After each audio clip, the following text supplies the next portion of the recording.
The blizzard howled fiercely over the ruined battlefield, littered with the corpses of fallen soldiers.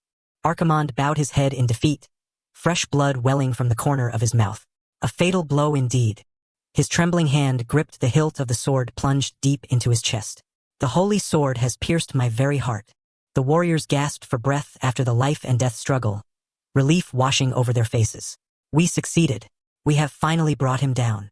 Archimonde's body was riddled with sharp swords and spears, bristling like a hedgehog. The demon of the continent. He struggled to rise amidst the heap of weapons, his hand clutching his glowing wound. The necromancer Archimonde. Archimonde's gaze remained cold and filled with venom, even as his breath grew faint. I stand at the very threshold of death. Memories of the 10-year war surfaced, steeped in blood and tears. A continental war spanning a decade.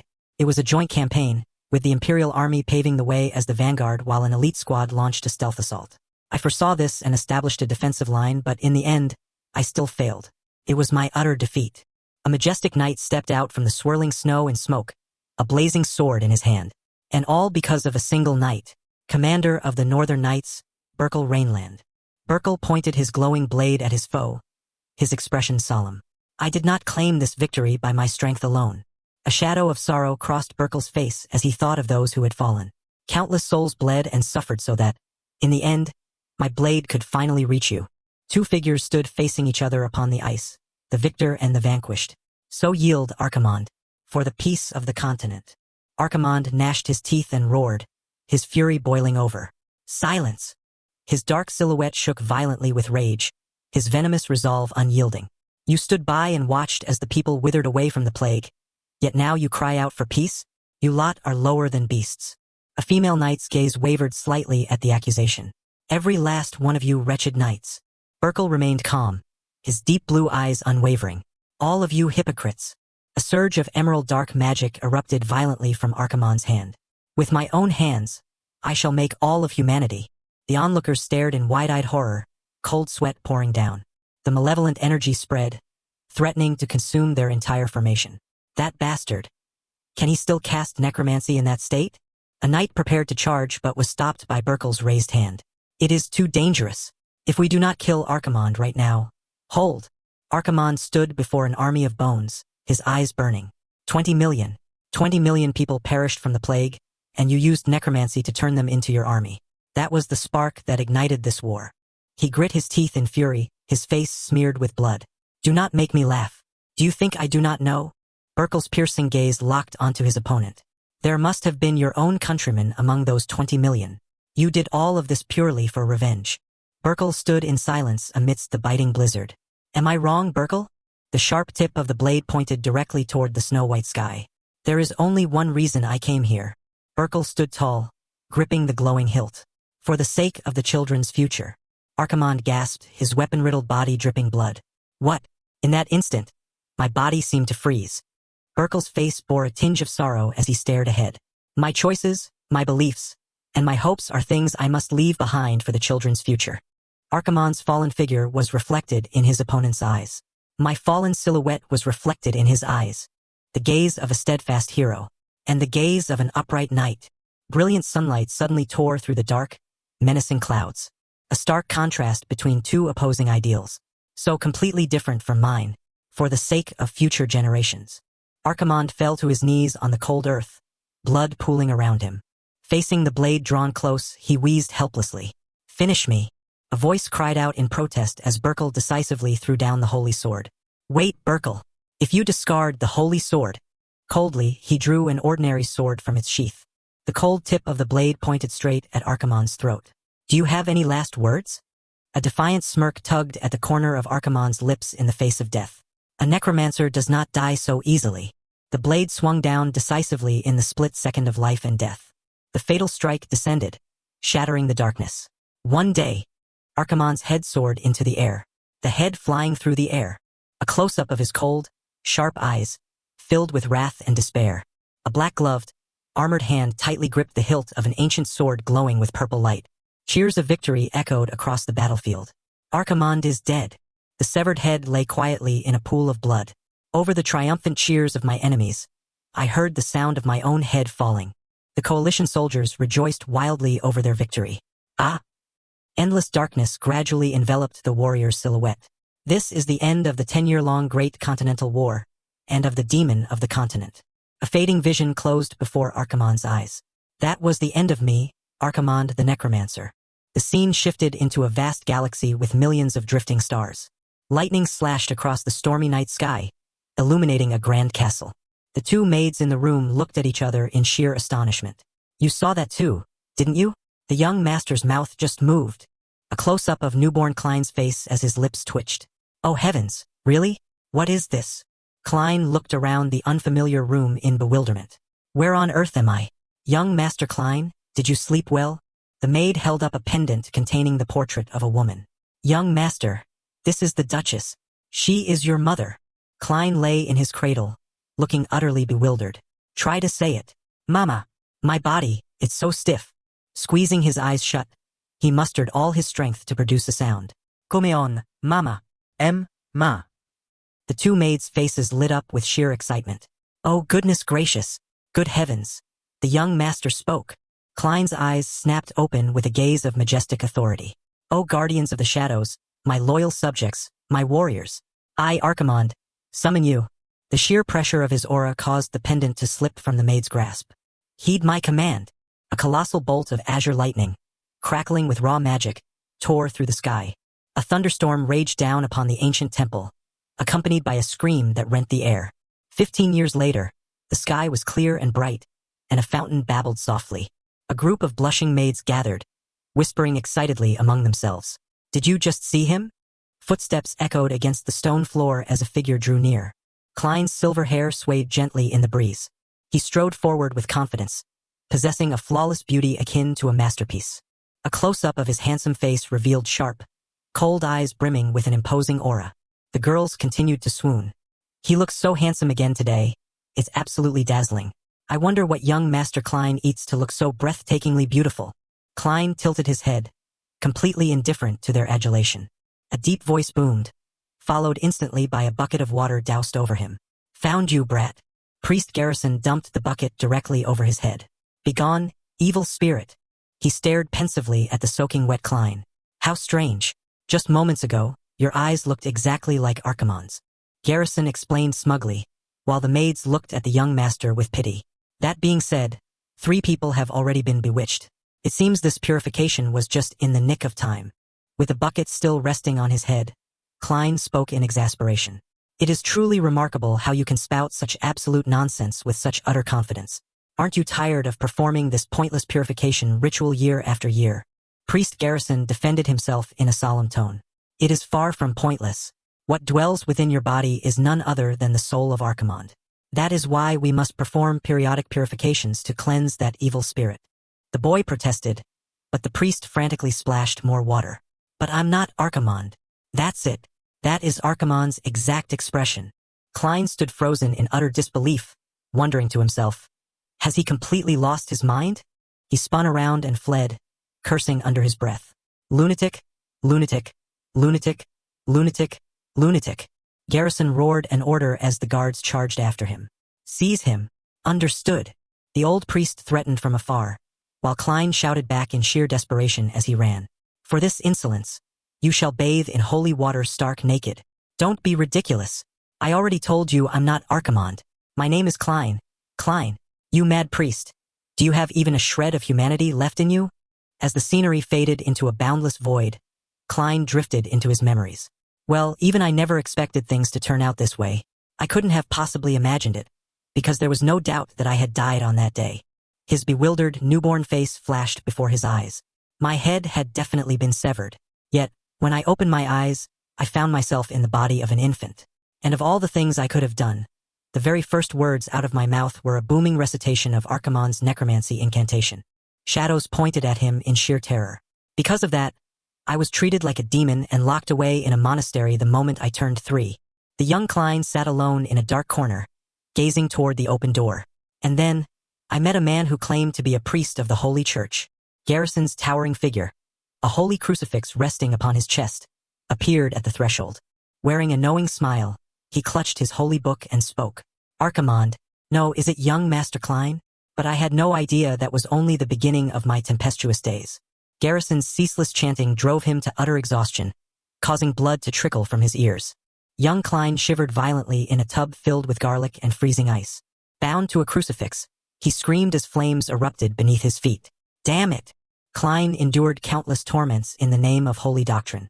And so, I suffered every imaginable form of torture, all under the beautiful guise of a purification ritual. A blood-curdling shriek echoed from the ancient manor. Help me! Klein, wearing a birthday hat, slumped onto the floor in sheer exhaustion. And now, 5 years later, Erin, his personal maid, clasped her hands in reverent prayer for her master. May our young Master Klein live worthily as a descendant of the heroes, and swiftly become a strong, healthy member of the household. Closing his eyes, his face darkened with resignation as he endured the chanting. With this devout prayer, in the name of the Son and the Holy Spirit, pushed beyond his limit, Klein yanked the birthday hat off and slammed it onto the ground. This is infuriating. Erin stared at the hat in panic, tears welling in her eyes with deep regret. But that was handmade. Klein scratched his head in embarrassment, chiding himself for his hot temper. She must have poured her heart and soul into making it with those small hands of hers. I'm sorry, Erin. I went a bit too far. He was about to pick it up to console her when he heard the truth from the maid. I should quickly pick it up and fix it. Priest Garrison knit that hat himself, young master. Klein froze mid-motion, his entire body turning as rigid as a stone statue. He raised his head, staring down at the hat with utter horror and disgust. Garrison stood towering before him, his voice laced with a faux, gentle warmth. Young Master Klein. He wiped away a tear, looking profoundly moved. To think you would look so splendid in the hat I spent a whole week painstakingly knitting. I, Garrison, am truly moved to tears. Klein flashed a beaming smile despite the veins bulging on his forehead, and ripped the woolen hat clean in half. Right, except I'm not wearing it. Garrison shrieked in mock horror. Mercy! It has emerged. The malevolent soul of Archimonde. Instantly, Klein roared in fury. Archimonde, my foot! Give me back the guilt I felt just now, you damn priest!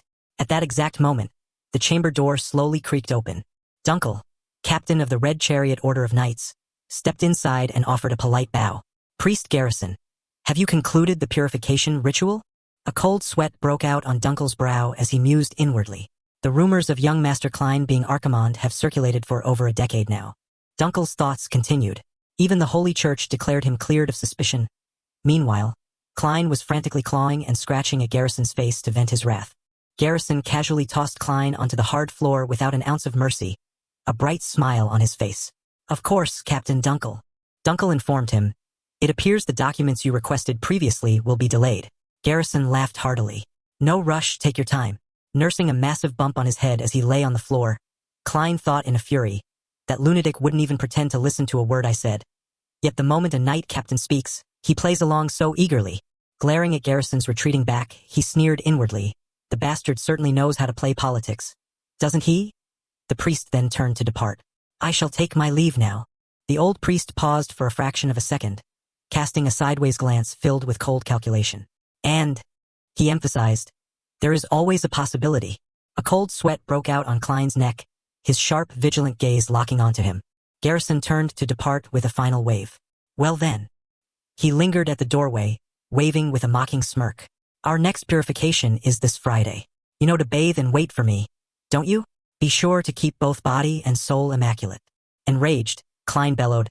Why don't you just get the hell out of here already? Garrison's booming laughter echoed back. Until we meet again. Klein leaned heavily on his knees, panting in sheer exhaustion, while Erin and Dunkel watched him with pitying eyes. He collapsed wearily into a plush, cushioned armchair, muttering under his breath. Damn it! Klein sat with crossed arms, seething with frustration. Asterisk, how is someone claiming to be a priest allowed to torture people like this? Is that bastard even ordained? Asterisk.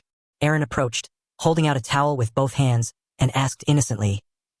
He looks like some kind of muscle-bound demon. Young master, you really aren't Archimonde, right? Here is your towel. Klein waved his hand in flat denial. No, absolutely not. I loathe even hearing that name. Erin let out a soft gasp of surprise. Even now, the dark shadow of Archimonde from his previous life loomed over his current existence. Asterisk, ever since my reincarnation, I've lived a life under constant surveillance. Because the rumor of me being Archimonde dogged me since childhood, I was confined to a monastery for 7 long years. Asterisk. Klein clutched his head in helpless frustration, while Aaron and Dunkel watched him in bewilderment. Damn it, I thought I was finally returning to the Duke's estate, but now that damned priest. / He may not look it, but he is a representative. I wonder if there is a reason for that. Aaron tilted her head in curiosity. A representative? What is that? Is it someone of high status? Dunkel pondered for a moment before replying softly. Indeed. He explained further. It is the title bestowed upon the strongest in the church. Garrison's broad back strode with an imposing authority that made everyone shrink back in awe. Save for the dukes of the House of Rainland, they are truly peerless powerhouses. Aaron squealed with excitement. Wow, young master's family is so strong. Dunkel smiled with pride. Of course they are. Aaron eagerly continued. Then, I have another question. Meanwhile, Klein remained on the sofa, clutching his head in exhaustion. Klein's hand, still ruffling his hair, froze abruptly at Aaron's question. Who is the strongest duke in the young master's family? Dunkel pondered and then spoke. Well, the others are all exceptional, but I believe the current 7th generation duke is. Klein softly interrupted him with a pensive expression. The 1st generation. Dunkel asked back in surprise. You mean the 1st duke? But the young master's father, the 7th duke, is also. Klein cut him off decisively. No. Klein's gaze grew colder and sharper than ever before. The 1st duke is the strongest. Dunkel fell silent, stunned by his young master's absolute conviction. He bowed his head slightly. I understand. If that is what you say, young master. Aaron grinned triumphantly. See? I told you the young master likes the 1st duke best. Aaron pointed her finger and continued. Even now, the young master is just staring at his portrait. Klein looked silently at the wall, thinking to himself. Like him? No, this is. Dunkel smiled gently at his young master. Who could have ever imagined? Klein quietly gazed at the ancient portrait hanging high on the wall. 200 years. The dark gaze of the archmage from his past life seemed to dwell within Klein's cold, sharp eyes. I still cannot believe it, but perhaps now I must accept the truth. That I, Archimond the Necromancer. The portraits of the family's successive generations appeared on the wall, spanning from the 7th generation down to the 2nd. The portrait of the 1st Duke, Berkel Rainland, was that of a magnificent, blonde knight wielding a holy sword. Klein let out a bitter, wry smile at the cruel irony of fate. To be reincarnated as a descendant of the very man who killed me. Within the chaotic memories of that ancient battle, a roar of pure hatred echoed. Berkel! Berkel's stern, resolute face appeared cold amidst the heat of battle. The reason I came here is. A decisive strike swung, tearing through the night. For the future of the children. Klein jolted awake, drenched in sweat and gasping in sheer terror from the nightmare. He sat dazed in the middle of the massive bed, trying to regain his composure.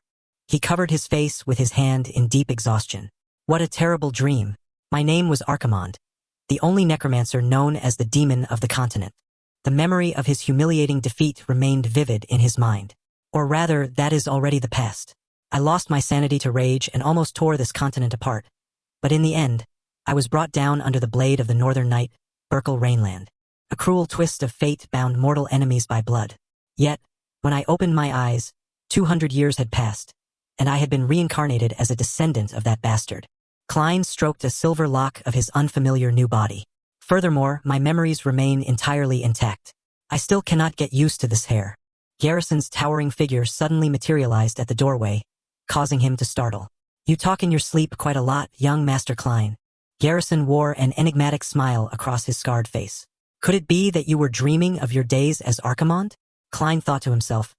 That is Priest Garrison, a mad bastard who has tormented me and treated me like Archimond for years. He immediately devised a countermeasure in his mind. For now, I must play the fool as best I can before this brat. Well, you see, I have been somewhat weary of late. Before he could explain further, Aaron, the maid, burst in and interrupted. Young Master Klein. Aaron clenched her fists, her expression gravity-laden as if she had unearthed some earth-shattering secret.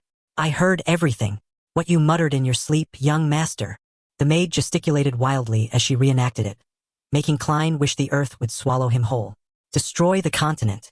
Slaughter them all. I, Archimond, command you. Klein snapped in a panic. Silence, Aaron. When did I ever say such things? Veerman, the butler, knocked and entered to announce.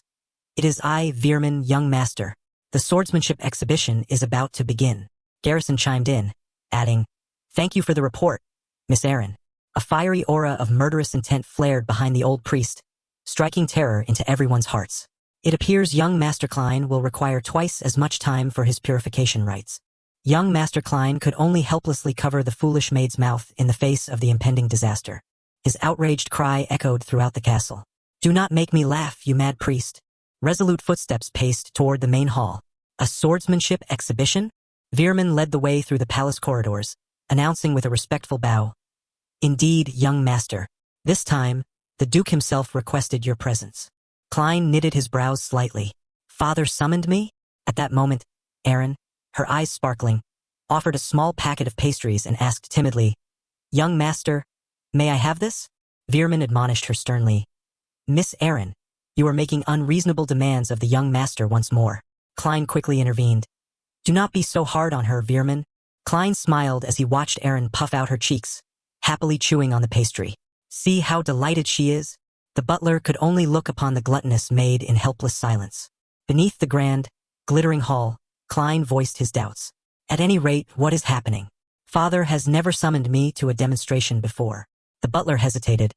"Well, to be perfectly honest." Veerman inclined his head slightly to explain.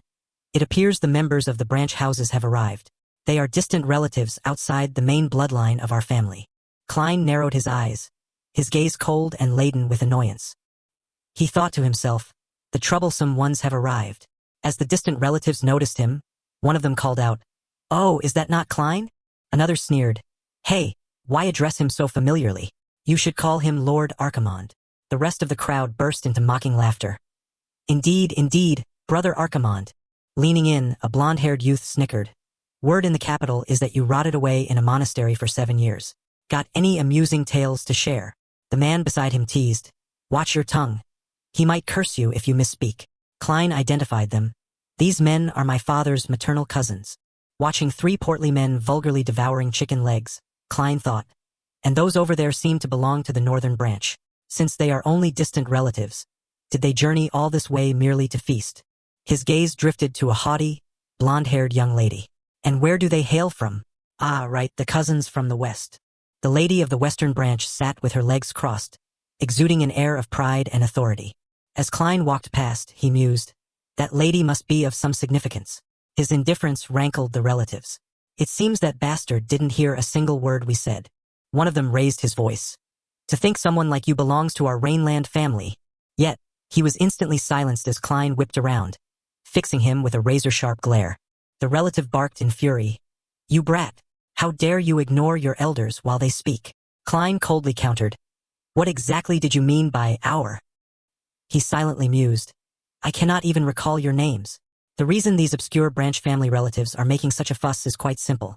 It is because the main house I was born into is slowly falling into ruin. Klein continued his thought. That they dare look down upon me, a direct descendant, speaks volumes. Just then, a sharp, sweeping sword strike tore through the air of the arena below. The duel raged on with intense ferocity. One combatant was utterly overwhelmed and driven back in agony.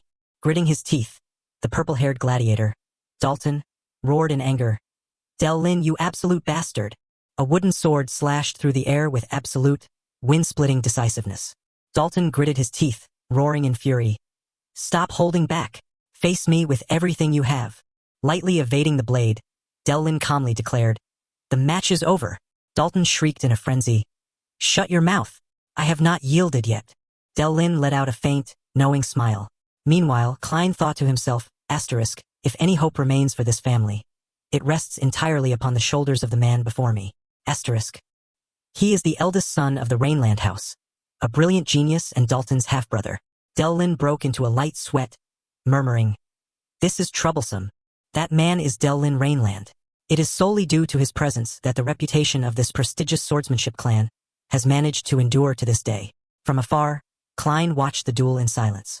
His face contorted in rage, Dalton charged forward, roaring, "This time, things will be different." Klein's eyes suddenly flared with a strange violet light. He thought to himself, "This is the first time I have witnessed swordsmanship with my own eyes since reincarnating into this body." A devastating slash of the sword swept straight toward Del-Lin, who stood utterly motionless. Dalton gasped in shock as Del-Lin vanished into thin air, leaving only a lingering trail of emerald green mana where he had stood. Within Klein's violet eyes, a glowing cross emblem materialized. He confidently asserted to himself, asterisk, I can see every single movement with absolute clarity. Asterisk. Every step Delin took, shrouded in emerald green mana, unfolded with perfect clarity before Klein's eyes. Even the exact split second he dug his foot in to accelerate could not escape the boy's gaze. Furious, Dalton swung his sword in pursuit, only to be struck with panic at Delin's terrifying speed. Klein saw straight through the flow of mana as Delin prepared to unleash the ultimate secret technique of the Rainland House. Pivoting swiftly, Delin unleashed the ultimate technique. Meteor Sword, carving a dazzling trail of light across the air like a falling star. Delin's blade halted mere inches from Dalton's throat. The referee immediately bellowed, declaring the end of the match. Turning back, Delin calmly spoke to Dalton. I did warn you that this would be a rather troublesome affair for you. Astounded whispers rippled through the surrounding crowd. They could not believe that Delin had successfully executed the legendary Meteor Sword technique right before so many onlookers. This is undoubtedly a stern warning to the branch families, the crowd murmured. A display of power to prove that the main house of Rainland still thrives. Meanwhile, Klein rubbed his eyes, wondering, asterisk, did something just flash across my vision? Asterisk. A loud call shattered the silence of the hall. Klein. Delin turned to his younger brother with a radiant smile. Oh, when did you get here? / I just arrived. The elder brother grumbled dotingly. You really should have told me you were coming. Scratching his head, he laughed heartily with confidence. If I had known my little brother was watching, I would have tried even harder. Klein silently appraised his half-brother. Asterisk exceptional skills, striking looks, and a wonderful personality. Truly a flawless man. Asterisk his gaze grew cold, however, as he scanned the room. Asterisk. But why are the branch family members here again? Asterisk. He knitted his brows in thought. Asterisk. If they have come to leech off our funds again, it will be a royal pain. Asterisk. A deep, authoritative voice cut through his thoughts. Well done, Delin. Heinkel Rainland, the 7th generation head of the house, stepped forward, looking upon his eldest son with immense pride. You have even mastered our family's secret technique.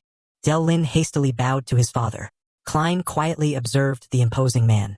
Asterisk. So this is the current head of the house into which I was born in this lifetime. Asterisk. Heinkel gave a slight nod, his stern expression softening slightly. You must have exerted immense effort to achieve this.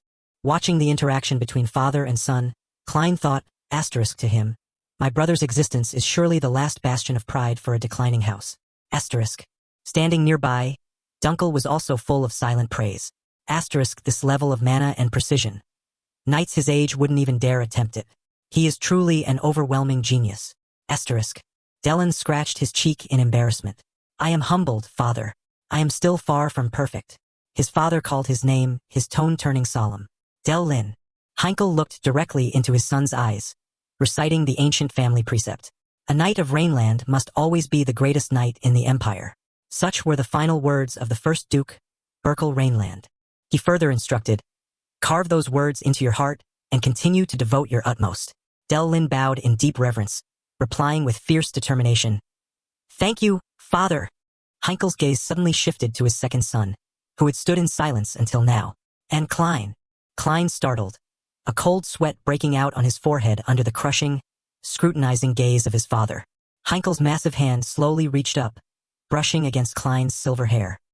He closed his eyes, searching, then let out a heavy sigh of disappointment. I still cannot feel even a trace of mana from you. Klein bowed his head in apology. Forgive me, father. Inwardly, he understood the cruel truth. Anger and disappointment only exist when expectations still remain. Now that all potential had vanished in their eyes, he was nothing but a worthless burden. Dunkel stepped forward to plead on his behalf. Forgive me, your grace. Perhaps it is because the young master spent the most crucial years of a swordsman's life confined to the monastery. Heinkel merely remained silent, offering no reply. Members of the branch families whispered in mockery behind their backs. Did you hear? The second son of the Rainland family possesses no mana. / what? He is nothing like his elder brother. The shadows of the branch families continued to jeer after the demonstration. I knew it. Those of the direct line are nothing but incompetent fools. / it matters not. There are plenty of paths other than swordsmanship. / how could he ever possess the strength to protect the family? The rumors throughout the empire are true. This is exactly why we, the branch families, must rise, is it not? His footsteps fell silent along the opulent corridor. In his heart, Klein remained unbothered by the insults directed at him. Yet, he could not help but recall his ancient enemy. But what of Burkle, his mortal foe? Burkle's face surfaced in his memories, along with that noble oath of yesteryears, for the future of the children. Klein's fist clenched in sheer indignation at the pathetic decline of his enemy's house. He cast a contemptuous gaze up at the magnificent ceiling. The House of Rainland has reached its bitter end. Did the hero of old ever regret risking his life for such wretched people? Delin and his band of knights waved in farewell down the corridor. See you later, Klein. He silently watched their figures recede into the distance. The moment they departed, Dalton stepped forward with a mocking sneer. What is this? A young master of the House of Rainland who does not even know how to hold a sword. Klein paused, taken aback by such blatant insolence. Dalton drew closer, his face twisted in envy as he spat venomous insults. Arrogant, yet flaunting his status as the direct line. He is an absolute disgrace to the family. Klein cast a sidelong glance, recognizing the boy as Dalton. He casually retorted with cold sarcasm. And I suppose flirting with girls behind the ballroom is the great pride of your house? Dalton stammered in sheer panic. How do you know about that? Klein calmly drove the point home. Did you think using gold to hush things up would silence the rumors? Are you naive? Or merely foolish? Enraged, the boy bellowed. What? Dalton lunged forward, looking ready to tear him apart. Where did you hear such utter garbage? However, he failed to notice the trap laid right beneath his feet. A fateful trip sent Dalton's sprawling face first onto the hard floor, while Klein stood motionless with his arms crossed. Klein turned his back to leave, tossing a dry remark without even glancing at the boy on the floor. Venting your anger on me after being utterly crushed by Delin, are we? Dalton clutched his bleeding nose, cursing through gritted teeth. You bastard! In a fit of absolute rage, Dalton shrieked venomously. You are nothing but a bastard who does not even know who his own mother is. Those words made Klein's footsteps freeze. The air grew ice cold, thick with suffocating killing intent. Klein slowly turned his head, his eyes burning with an ominous, sinister light. What did you just say? Dalton froze in sheer terror, cold sweat pouring down his face under the crushing, dreadful pressure radiating from Klein. The portrait of his deceased mother flashed through Klein's mind. This had nothing to do with his mother, whose face he had never even beheld. This was raw, blatant contempt for the direct line, driven by the petty, pathetic pride of the branch families. Klein's eyes shifted into a vibrant, brilliant violet, etched with a sharp, cross-like insignia. How on earth did things degenerate to such a pathetic state? A dark green, malevolent mana fluctuated violently as the wrathful soul of Archimonde stirred within. Why has the house of the hero, the very man who slew me, degenerated into this? Just as the suffocating tension reached its breaking point, an authoritative voice cut through the air. That is quite enough, young Master Dalton. Both of them startled, turning to look. Dunkel sternly warned Dalton, his sharp gaze cutting like a blade. I shall tolerate no further insolence. Dalton gritted his teeth, cold sweat of bitter resentment dripping down. Tisk. He turned away in a huff, attempting to salvage his pride with a parting insult flung at Klein. You had best be grateful that your escort knight saved your life, you coward. He stomped off, barking furiously at those around him to mask his deep humiliation. What are you looking at? Dunkel loosened his grip on his sword hilt, letting out a sigh of relief as the troublemaker departed. Klein observed the scene in silence, his gaze contemplative and laden with hidden calculation. He turned his head slightly to call for his trusted knight captain. Dunkel, he casually asked to borrow a weapon. Do you happen to have a spare sword on you? Darkness enveloped the forest behind the manor, as two figures stood in silent stillness beneath the moonlight. Dunkel respectfully presented the spare sword to Klein. It is yours, young master. Dunkel wondered at the strange late-night request. But why does the young master need a sword at such a late hour? Klein only offered a faint, enigmatic response. Klein gripped the sword, mimicking the movements from earlier in the day. Let's see. Delin swung his sword like this, didn't he? Dunkel gasped in sudden realization. Just now. Young master, do you mean the meteor sword? Klein nonchalantly dismissed him. Yes, I have a few things to verify, so you may retire first.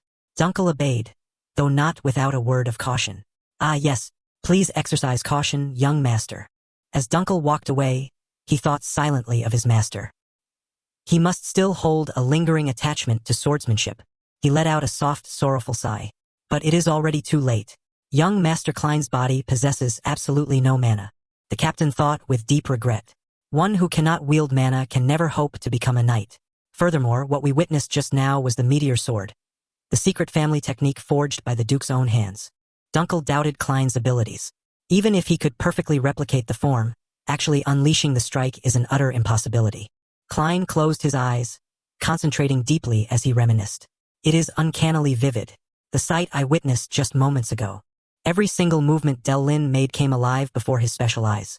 The footwork. He precisely memorized every instant of gathered force. Even the exact timing of each stride as he leaped off the ground. Klein's glowing violet eyes pierced through the trajectory of the blade and the flow of mana. Those violet eyes trembled slightly as his latent, extraordinary power began to awaken with surging force. Dunkel turned back in sheer astonishment as he sensed a monstrous power rising from behind. Cold sweat broke out across his skin as he shuddered, muttering, "This aura, it is terrifying." His eyes widened in sheer horror, wondering to himself, could this truly be emanating from that useless fool? A colossal strike of violet swordlight cleaved a massive boulder in two, leaving everyone in stunned disbelief. Klein's sharp violet gaze flashed from beneath his silver hair. Klein stood proudly amidst the radiant violet mana, his sword exuding an overwhelming, oppressive aura. Dalton was rendered completely speechless before the boulder that had been so effortlessly cleaved in two. He stammered, "Young master, what in heaven's name is the meaning of this?" A faint smirk played on Klein's lips as he wondered, "What in the world? This power is truly far beyond my expectations." He was secretly astonished to find that his ability to perceive mana was truly exceptionally powerful. Erin anxiously clenched her hands. "What on earth?" Priest Garrison broke into a cold sweat, his voice heavy with gravity. "What kind of omen is this?" Erin lamented in anguish. "I cannot believe the young master is being subjected to such a ruthless purification." Garrison laughed heartily, pointing. "Look there. You can already hold your breath underwater for over a minute." Erin squealed with excitement. "He can actually do that now? The young master is practically a fish." Garrison teased. "A fish, you say? Perhaps we should conduct the next purification ritual in a fish tank then."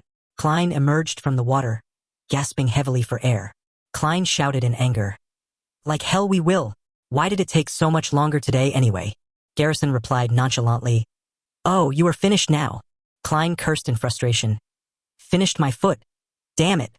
The old priest laughed heartily and explained. "Well, for some reason, I felt a dark, gloomy aura emanating from your room today."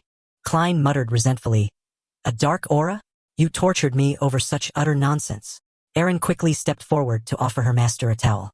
Just then, a servant entered and called out, "Young Master Klein." Dunkel presented a letter, announcing, "Lord Dalton has sent an invitation for you." Klein asked, puzzled, "Who is that?"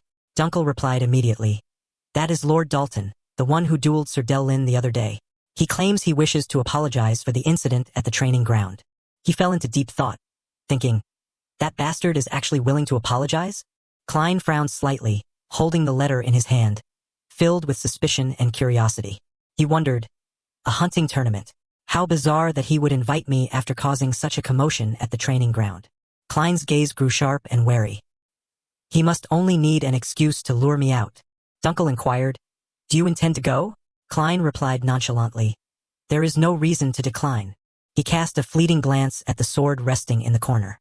Furthermore, Dunkel's spare sword was still there. "I still hold a trump card," Klein told himself. "I have been reenacting Delin's swordsmanship from a few days ago in my mind, over and over again." He reasoned further, "And I have realized one thing. I can perfectly replicate any skill after seeing it only once." Yet he remained perplexed, even though I myself have no idea why that is. Dunkel silently observed the young master, his eyes filled with deep contemplation. Acknowledging the command, Dunkel turned to prepare the carriage. Right at that moment, Priest Garrison stepped forward to ask about the hunting tournament. When Garrison suggested accompanying them, Klein flew into a rage and barked, "What in the world are you talking about? Why do you want to come? And what kind of nonsense are you trying to pull now?" Garrison asked in return, "Have I told you yet?" Leaving him startled and bewildered. The scarred face of the priest suddenly turned gravely serious. "For some unknown reason today," he continued, "I sense an ominous foreboding." The carriage jolted and rolled along the rugged path through the dense, overgrown forest. Erin lay slumped across Garrison's lap, utterly defeated by severe motion sickness, while Klein could only watch in silent resignation. Klein grumbled, "I told you not to come along." Yet he still gently handed over a pillow. Here, use this. The western forest has treacherous terrain, so it will be quite challenging for first-time travelers. She will feel better after just a brief rest. Garrison was deeply moved. To think our young master has grown so much, even capable of such a sweet gesture. Klein snapped, cutting him off. No, it is not for you. Give it to Aaron. Do you think I have lost my mind? He stared indifferently out the window of the rattling carriage, paying no heed to the sniffling old priest. Klein observed silently. In any case, this place has changed a great deal. He recalled the past. When I was here, this land was nothing but white snow and corpses. To think that those glaciers could endure for 200 years and now become so lush and green. Klein narrowed his eyes slightly at the lush forest, his mind drifting back to the blood-drenched battlefield. He thought of his old enemy. Indeed, that Burkle. The carriage door swung open abruptly, revealing Dunkel standing outside with a solemn expression. Young Master Klein, the knight captain announced, we have arrived. The estate of the Cornwell family. Klein wondered to himself, is this where that fellow Dalton lives? Behind him, Aaron was retching violently. He observed, a manor even grander than the main estate of the Rainland family, one of the 3 great dukes. Klein sneered quietly. And this is merely a hunting contest for children. It seems they have far too much wealth to squander on such trivialities. A grating voice rang out from behind the fountain. Klein! Dalton appeared with a smug smirk, leading a pack of vicious hounds. What are you staring at so intently? He boasted. High ceilings, thick walls. Quite well built, isn't it? After all, we managed to secure a tidy sum extorted from your main family line. Dalton sneered. But having been locked away in a monastery for 7 years, do you even know the first thing about how the world works? These hounds are nothing but skin and bones. Klein replied indifferently. Since when did a hunt turn into a social gathering? Dalton scoffed. Impatient, aren't we? I prepared this because I knew exactly how you would react. He dropped the iron chains to the ground defiantly. Look closely. He let the vicious hounds dash forward, wearing a sinister smile. Let us begin. Scraps of fresh, bloody meat were scattered across the mountainside. I have laid bait halfway up the mountain. The starved hounds lunged forward in a frenzy. A starving hound's sense of smell is 100,000 times sharper than a human's. Dalton drew his bow, aiming with murderous intent. When those beasts, driven mad by the scent, scatter in search of food, one of the hounds froze, its eyes widening as it sensed something amiss. Arrows sliced through the air, piercing the hounds and sending them collapsing to the ground in whimpering heaps. Dalton lowered his bow, smiling triumphantly. Do you see? A successful hunt. Aaron rushed forward frantically from behind. Young master. Dalton paused in surprise. Dalton stepped closer, resting his hand on the girl's head with a knowing smile. It's you, isn't it? The maid Klein always drags around. He leaned in close, his voice dripping with menace. I haven't the slightest clue what use a little brat like you could possibly be for him to keep you around. Come here. I shall find you another task to perform. Suddenly, a firm hand reached out, clamping down on Dalton's wrist with absolute resolve. Dalton recoiled in alarm. What the hell is this? Klein appeared, his gaze chillingly cold. Let go. He tightened his grip on the man's wrist, his glare a dark threat. Before I snap it. Dalton wrenched his hand free with a resentful snort, his face contorted with fury. He shoved his shoulder against him, spitting in anger. Stop putting on such a stubborn act. He swiftly spun around and dug his heels hard into his mount's flanks. Dalton galloped away, casting a challenging glance over his shoulder. Follow me, Klein. You heard what he said, right? I will be right back, so stay here and wait with Aaron. Do not follow me. Dunkel rushed forward to stop him. Going alone is too dangerous. Dunkel was about to step forward to seize the reins when Klein suddenly produced an ancient scroll. Let me go, why? The captain stared in astonishment at the object in his young master's hand. A signal-transmitting magic scroll? That is a single-use artifact that can send various signals. Can be used even without mana. The moment the scroll is torn, the linked crest will react to transmit the signal. Klein instructed him. That wretched priest. It is highly suspicious that he dogged my steps all the way here. If he suddenly vanishes, it undoubtedly means something has happened. Dunkel asked in concern. Something has happened? He confirmed.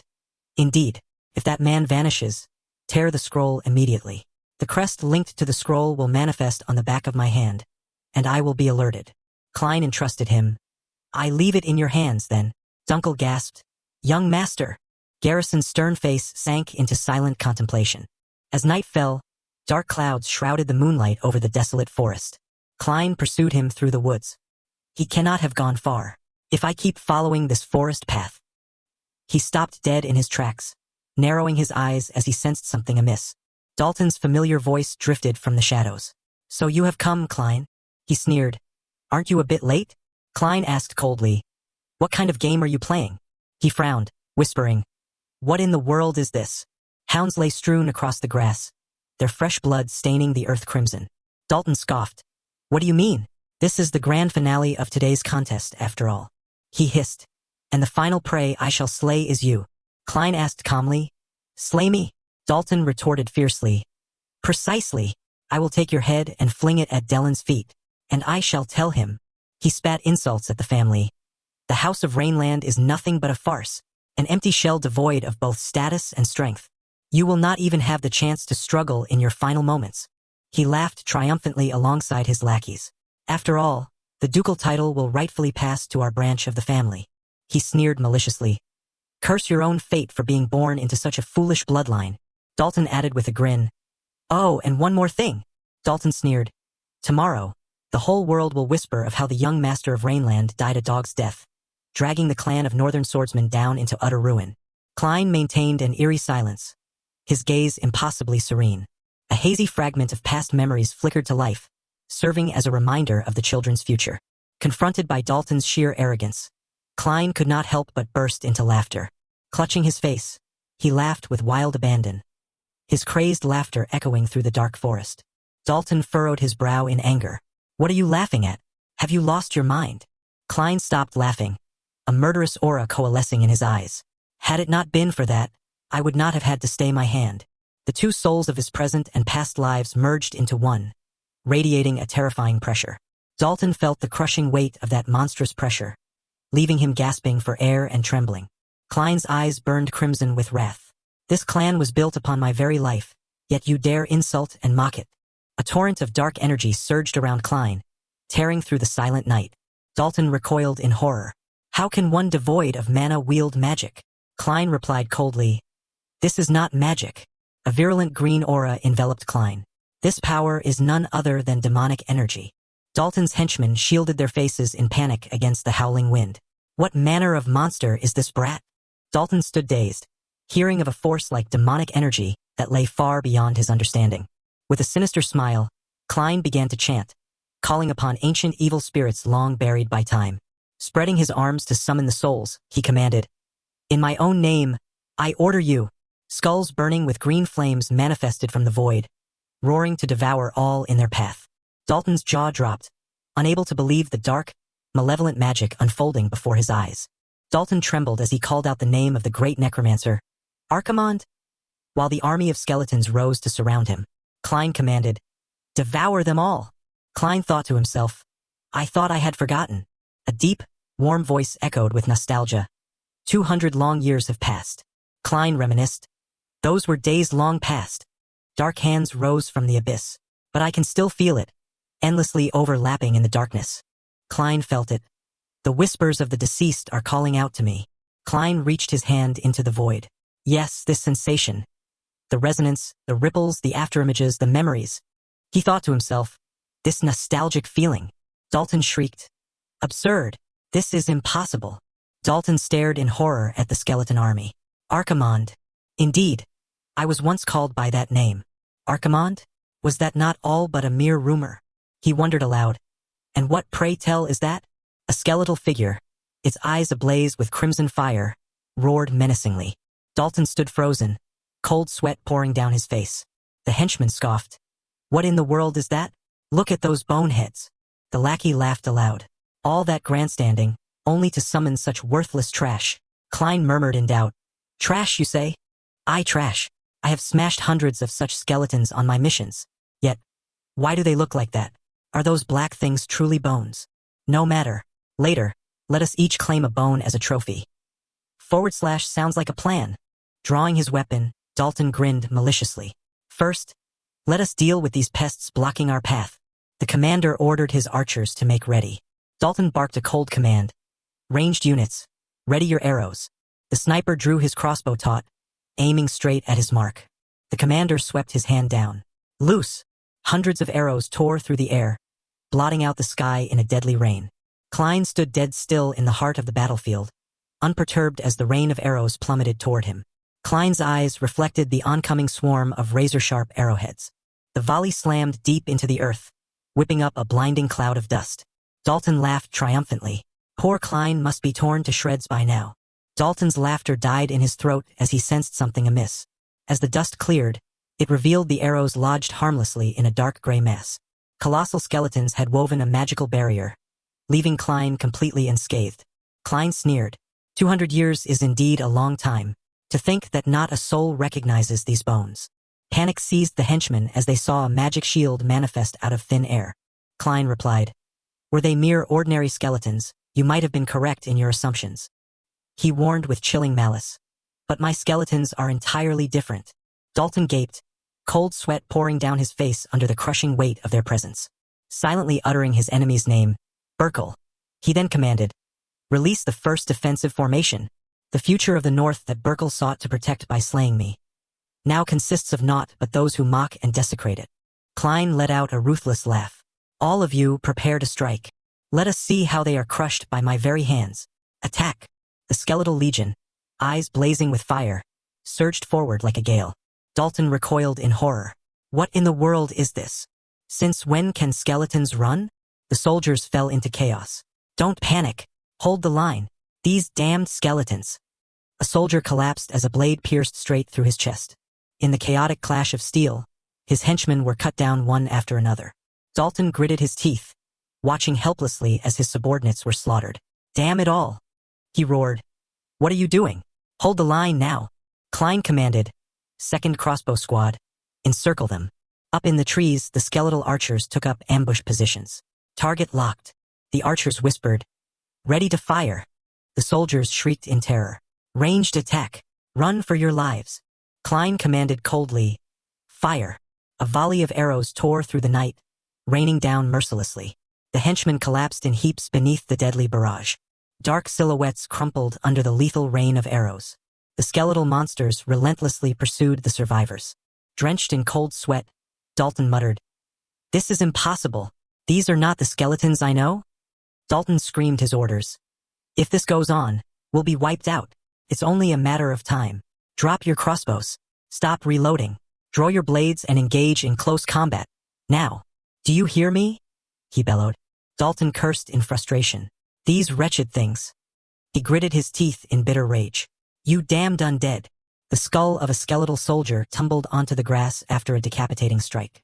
Dalton smirked triumphantly. "Perfect, it worked. Just as I thought. Aim for the head." His triumph was short-lived, however, as the headless skeleton suddenly swung its sword in a wide arc. Dalton panicked. "What is this? I clearly took its head off. Everyone knows a decapitated skeleton shouldn't be able to rise again." Klein let out a soft chuckle. "But did I ever tell you?" he asserted with absolute confidence. "My skeletons are different." The skeleton calmly bent down and picked up its own skull. Klein thought to himself, "This is the greatest reason why I, Archimonde, can sweep across this continent." Dalton gasped in horror. "It can reattach its own head?" Klein thought with pride. Spirits summoned by demonic energy do not fall so easily. And they all obeyed, moving with flawless tactical precision. Panic seized the soldiers. "Damn it! What in the blazes are these things?" they cried out in despair. "Why do they keep rising back to life?" Klein measured his limits. "Well, with this body, 11 is my absolute limit. Now then." A cold smile played on his lips. "Shall we continue?" The agonizing screams of the henchmen echoed through the silent, dark forest. Cheerful laughter rang out by the mansion's fountain. Garrison asked, "Is that so?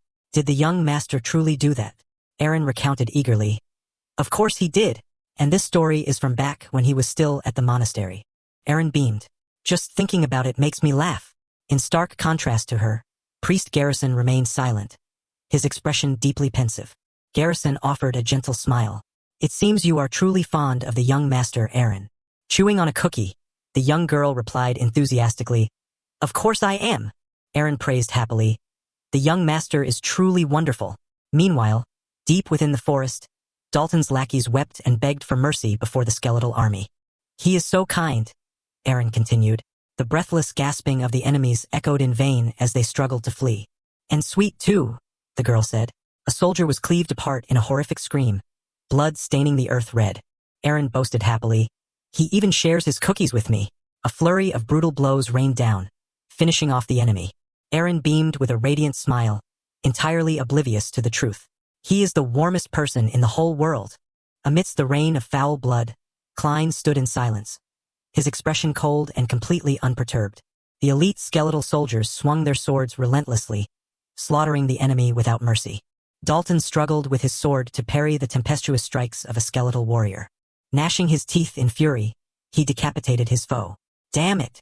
The skull of the skeletal soldier rotated back into place on its own, its joints knitting together as Dalton's eyes widened in sheer horror. Dalton calculated his options. These damn bags of bones. At the very least, I must stop them from regenerating. His eyes gleamed as he caught sight of Klein's figure in the distance. That's it. It's him. He realized the key to ending the battle. If I can just take him down. Dalton leapt into the air, pointing his blade directly at the boy. Klein! He roared in a frenzy. Stop playing dead. Immortal or not. Once you are dead. Dalton brought his blade crashing down in sheer desperation. Facing the lethal strike, Klein remained tranquil, a brilliant purple hue flaring in the corners of his eyes. A surge of purple mana fractured within Klein's pupils. I can see it. Klein analyzed silently.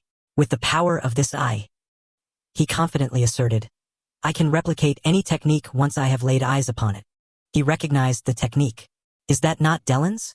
The secret art of the Rainland House. Klein unleashed the technique. Meteor Sword. Dalton's eyes widened in sheer horror as crimson blood sprayed from the fatal gash across his chest. Klein warned him. Do not think you will be allowed to die in peace, Dalton Cornwell. Your judgment begins now. As Dalton lay collapsed in a pool of blood, Klein looked down coldly from above. You were right, Dalton. He explained. If you slay the caster, all creations of the Phantom Summoner lose their power.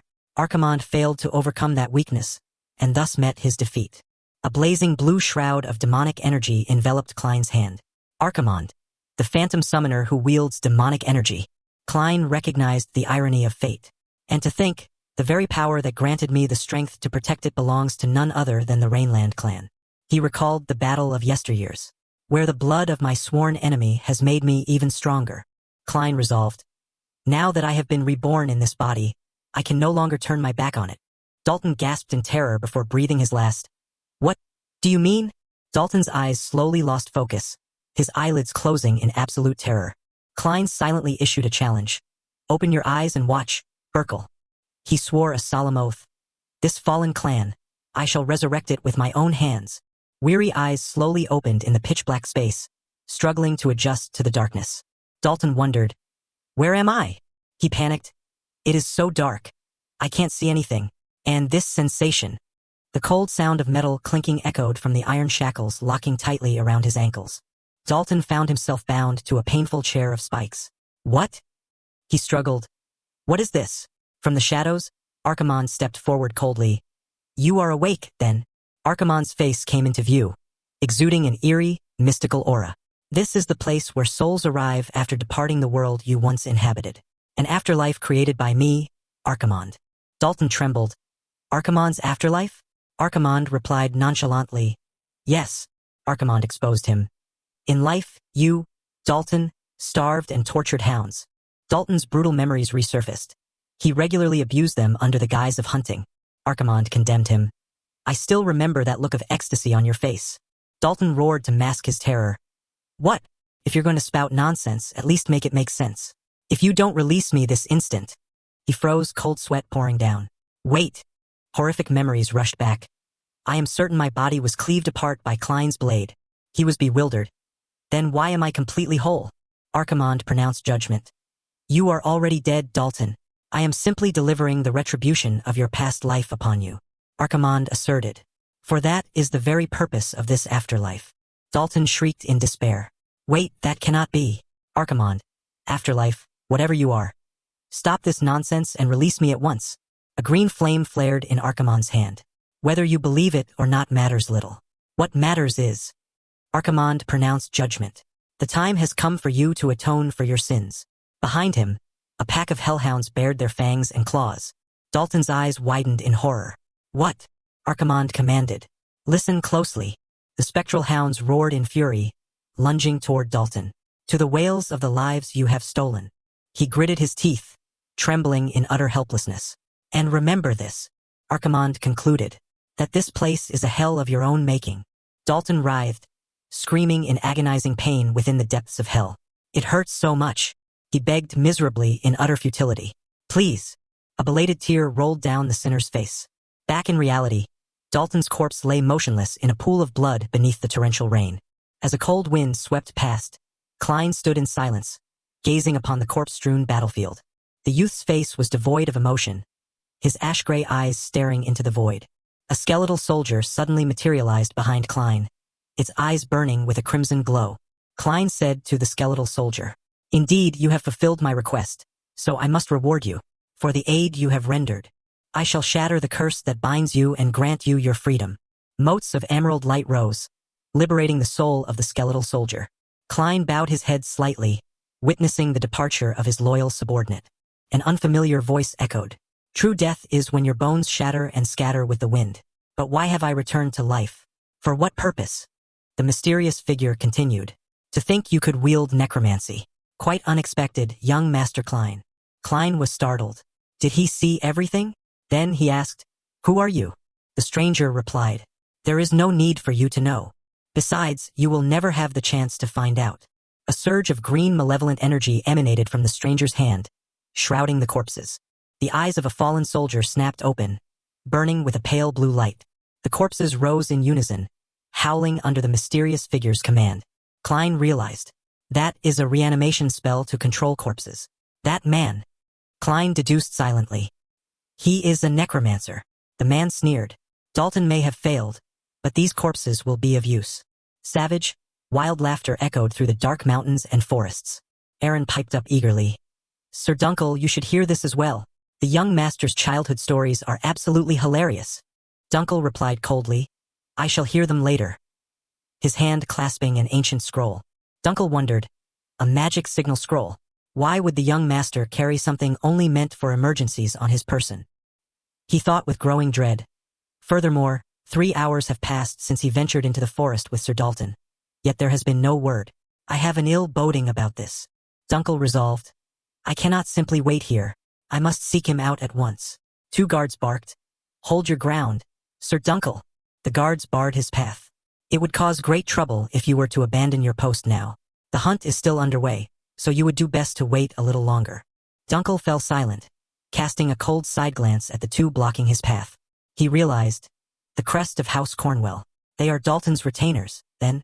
Dunkel warned, so you do harbor foul intentions. I am the commander of the Knights of House Rainland, and the personal guardian of young Master Klein. If you dare stand in my way any longer, expect no mercy. He glared fiercely. Do you understand me? The 2 guards swallowed hard in terror, not daring to utter a single word. Aaron called out from behind. Sir Knight, is something amiss? Dunkel instructed. Listen closely, Lady Aaron. The young master has been gone far longer than expected, so I am going to find him. He continued, therefore, Lady Aaron, I ask that you return to the manor with the priest at once. Aaron blinked in surprise. But the priest left just moments ago. Dunkel started. What? Without a word? Since when? Aaron replied. His expression was grave indeed. He said his grim premonitions had proven true, Aaron recounted. Klein's parting warning echoed in Dunkel's mind. That wretched priest. It is suspicious enough that he followed me here. If he vanishes, tear the scroll immediately. Seething with anger, Dunkel leapt onto his mount. Damn it all! He realized. It was no coincidence. Clenching his jaw, Dunkel tore the scroll open with his teeth. Dunkel spurred his horse into a furious gallop. Something has surely befallen the young master. The wind rustled through the night, leaving Klein to face the enemy's minions alone. Klein calculated his odds. My mana is utterly depleted from the previous battle. I cannot wield dark magic in this state. The roars echoing from across the clearing caused a cold sweat to break out upon his brow. I cannot hold out for long in this state. The black-robed mage commanded. Attack! He ordered. Slay the young Master Klein. A horde of undead and soldiers marched forward in a deafening frenzy. Klein analyzed the threat. Necromancy? You seem to think you can slay me simply because we both wield the dark arts. The crescent crest on the back of Klein's hand flared with a brilliant, violet light. Roaring in absolute frenzy, the undead surged toward their target. The dark mage sneered. "You are finished, you miserable wretch." He gasped in utter shock as an anomaly occurred. What? A brilliant column of golden holy light rent the night sky. The devastating punch of a giant sent the entire horde of zombies flying. A deep, resonant voice echoed, "O light, grant eternal rest to the departed." A surge of holy power swept away the malice. Garrison appeared. "Rest easy now, young Master Klein." The dark mage trembled, demanding, "Who are you?" A haughty smirk curled the corner of Garrison's lips. He introduced himself, "A representative of the Holy Church, for I have arrived." Garrison Veerman, entering the fray. Klein silently recalled, "The representatives are 3 living weapons who answer solely to the Pope's absolute command. As the mightiest military force in the Church's possession, they alone can wield the holy relics left behind by St. Gall." Klein assessed, "It is said that their individual might can rival an entire fortress." Colossal golden light swept everything away. The assassin groaned in agony beneath the terrifying brilliance. The descending blow crushed the enemy's resistance. Among the envoys, he gritted his teeth, demanding, "Who are you?" Klein noted, "The one who holds the title of the strongest through sheer physical force." Garrison reassured Klein, "Do not worry, young master. Is standing right before me." Garrison turned his head back and said, "For I have arrived." The dragging footsteps of the undead shuffled across the blood-soaked grass. The undead lunged forward, yet Klein and Garrison remained motionless. The hideous face of the undead roared in fury. Garrison's strike with his iron-bound scripture shattered the undead skull. Garrison pronounced judgment. "I pass sentence upon you, sinners." He threatened, "Beg and plead, and I shall grant you a baptism of fire. I will cleanse you of all your sins." Garrison slammed his black boot down, bracing his stance for the next strike. "This is both mercy and judgment." The dark mage gasped in horror. "This is madness. Why is an envoy of the Holy Office here? And what in the world is this?" He watched, utterly stunned. "What is this power?" The dark mage fled in sheer panic, howling in rage. "Damn it! This was not part of the agreement." He fled with frantic strides, desperate to escape the scythe of death. "This is utterly absurd." Before he could run far, his entire body was hoisted off the ground. Garrison's colossal hand clamped tightly onto the mage's head from behind. "Where do you think you are going?" The mage writhed in agonizing pain under the crushing grip of that iron hand. Wait. I cannot breathe," he wheezed in vain. But Garrison only stared down with cold, merciless eyes. "I have not yet finished my prayer. Be grateful." The old priest continued to deliver his authoritative judgment. "For this sentence has been decreed upon you. In the name of the light." He exerted his strength, crushing the enemy's head in an instant. Shredded remnants of the corpse rained down onto the cold earth, right in front of Klein. A bloody eyeball rolled across the grass, coming to a halt right beneath his heel. Garrison spoke, his voice deep and resonant. "Young Master Klein." Klein watched in stunned disbelief at that terrifying display of power. He took but a single step. He merely walked forward. His shock had not yet subsided. And yet, by his mere presence, by the sheer pressure of the wind alone, the sight of scattered corpses bore testament to the messenger's power. More than 20 bodies seemed to have been torn apart in an instant. Garrison raised his hand, stained with fresh blood, and stared at it intently. He explained the reason for his appearance in a low, rumbling voice. "I sensed the foul aura of necromancy and rushed here at once." Then he fell into deep thought. "But this is rather peculiar." Garrison placed his massive hand on Klein's shoulder. "The surge of energy that I felt." He looked straight into the boy's eyes with a sharp, searching gaze. "Does not seem to have belonged to that man." Cold sweat broke out on Klein's brow, horrified by the old man's uncanny intuition. He realized the terrifying sharpness of this bastard. At the slightest slip, "He will kill me right here." Garrison's blood-stained hand remained clamped tight on the silver-haired youth's shoulder. "Young Master Klein." A sudden shout tore through the dense, heavy fog.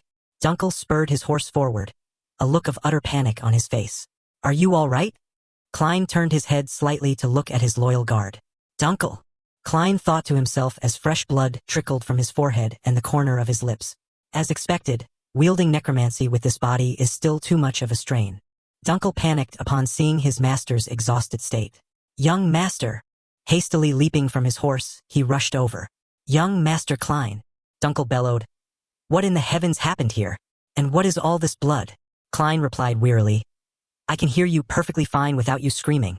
So please, support me. My legs have turned to jelly. Dunkel looked around, searching. Where is Lord Dalton? Klein bowed his head in silence, his expression grim. I killed him. A white flower, stained with black blood, bloomed in the quiet of the night, symbolizing death. Because he tried to kill me. The scene shifted to the bright daylight illuminating the majestic council hall of the family. What do you mean by that? A hand slammed furiously onto the wooden table. Count Delcan Cornwell roared in fury within the council chamber. Dalton tried to assassinate Lord Klein? Veins bulging on his neck, he fiercely defended his son. My son is a member of the knightly order. He is a man of utmost honor and loyalty. His death is already a grave injustice. Yet you dare falsely accuse him of assassination. Should we not focus on finding the true culprit as swiftly as possible? Heinkel stepped forward, holding a stack of documents, his voice carrying the formidable authority of the patriarch. However, Lord Cornwell, Heinkel resolutely defended his son. Even after hours of rigorous interrogation, Klein has not once wavered in his testimony. Furthermore, Heinkel presented a sharp piece of evidence. There are records showing that your fief dispatched approximately 20 private mercenaries around the time of their disappearance. Thus, it appears to be true that Dalton was plotting something. Delcan turned pale, silently cursing his useless underlings. Asterisk that. Those utter fools. I specifically told them to leave absolutely no trace. Asterisk. The Count desperately pressed his argument. Even so, this is utterly absurd. Dalton was highly capable, ready to officially join the knightly order, while Lord Klein has never even held a sword. Is that not correct? The nobles began to whisper among themselves. Indeed, I witnessed his lack of skill during the swordplay demonstration. Heinkel himself declared that Lord Klein possesses not a shred of mana. How could he possibly slay Dalton then? Cold sweat broke out on Delcan's brow. Asterisk. I can do nothing to undo Dalton's failure. But if they discover he attempted to assassinate a lord of the direct bloodline, I am ruined. Asterisk. An idea to shift the blame sparked in his mind. Asterisk. Very well, I shall change my approach. What sort of person is Lord Klein anyway? Asterisk. Delcan raised his voice, attacking the boy's lineage. Born of Grand Duchess Claire, a woman plagued by dark and bizarre rumors during her life. Throughout his childhood, did he not constantly claim that he was Archimonde? How can you believe the words of such a lunatic and brand my son an assassin? He shrieked. Heinkel immediately thundered, his piercing gaze overwhelming the Count. Mind your tongue, Count Cornwell. The Count stubbornly persisted in his slander. Now I see. Lord Klein, devoid of any talent with the blade, must have hired assassins to slay Dalton. And now he plays this despicable game, shifting all the guilt onto a dead man. A sharp, clear voice suddenly cut in. Enough. Startled, Delcan turned around in shock. Asterisk that voice. Could it be? Asterisk. Lord Klein, he stammered. The young man stepped into the room, exuding a cold, overwhelming aura. I have been standing outside listening, and it seems there is nothing your tongue dares not utter. Klein declared resolutely before the assembled nobles. He hired mercenaries to assassinate me, and I simply acted in self-defense to strike him down. When a mysterious assailant appeared and raised them as undead, Priest Garrison arrived just in time to aid me. That is an absolute lie. Delcan spat in fury. Klein arched an eyebrow, his tone provoking. A lie, is it? A dark, enchanting smile curled his lips, his crimson eyes gleaming with a razor-sharp chill. Then, is it also a fact that I am Archimonde? Klein silently recalled the moment he ended his foe. Asterisk. I swore an oath when I slew Dalton with my own hands. Asterisk. Count Cornwell gritted his teeth in rage, yet shivered beneath the boy's suffocating pressure. An unyielding will blazed in Klein's mind. Asterisk. I will rebuild this family with my own hands, the very family built upon my own death. I cannot bear to watch it defiled by the hands of such vermin. Asterisk. He glared coldly at the Branch family members. Asterisk. I shall start with the bastards of the Branch families who dared lay a hand on me. Asterisk. A sudden, urgent knocking on the door shattered his thoughts. The heavy oak door creaked open. Forgive my tardiness. The majestic and radiant figure of a female knight emerged. I, Leia, commander of the Order of the Azure Holy Lance, have arrived. Klein wondered inwardly at her sudden appearance. Asterisk. Leia? She was present at the swordplay demonstration. But what business does she have here? Asterisk. Delcan was thoroughly bewildered. Lady Leia? The nobles began to whisper. Does this matter not have absolutely nothing to do with House Fulwyvern? Heinkel spoke in a deep, resonant voice. I have granted her permission. Duke Heinkel explained, as Dalton had previously taken on a commission within her knightly order. Therefore, she holds the right to attend this council. The patriarch concluded, sealing her right to be present. Leia's eyes flickered momentarily, before she locked her gaze forward with boundless majesty and unwavering resolve. Leia stared intently at Klein. "Ah, our eyes have met. If you do not mind." She made her demand resolutely before the gathered crowd. "I wish to speak with Lord Klein in private." The youth could only gasp in bewilderment. Klein knit his brows in confusion. "Why me?" Heinkel nodded in consent. "So long as this is settled swiftly." Heinkel dismissed him with a wave of his hand. "Go, Klein. Do not dawdle." The boy could only offer a soft nod of assent. Klein seethed silently as he followed behind her. Asterisk, how utterly infuriating.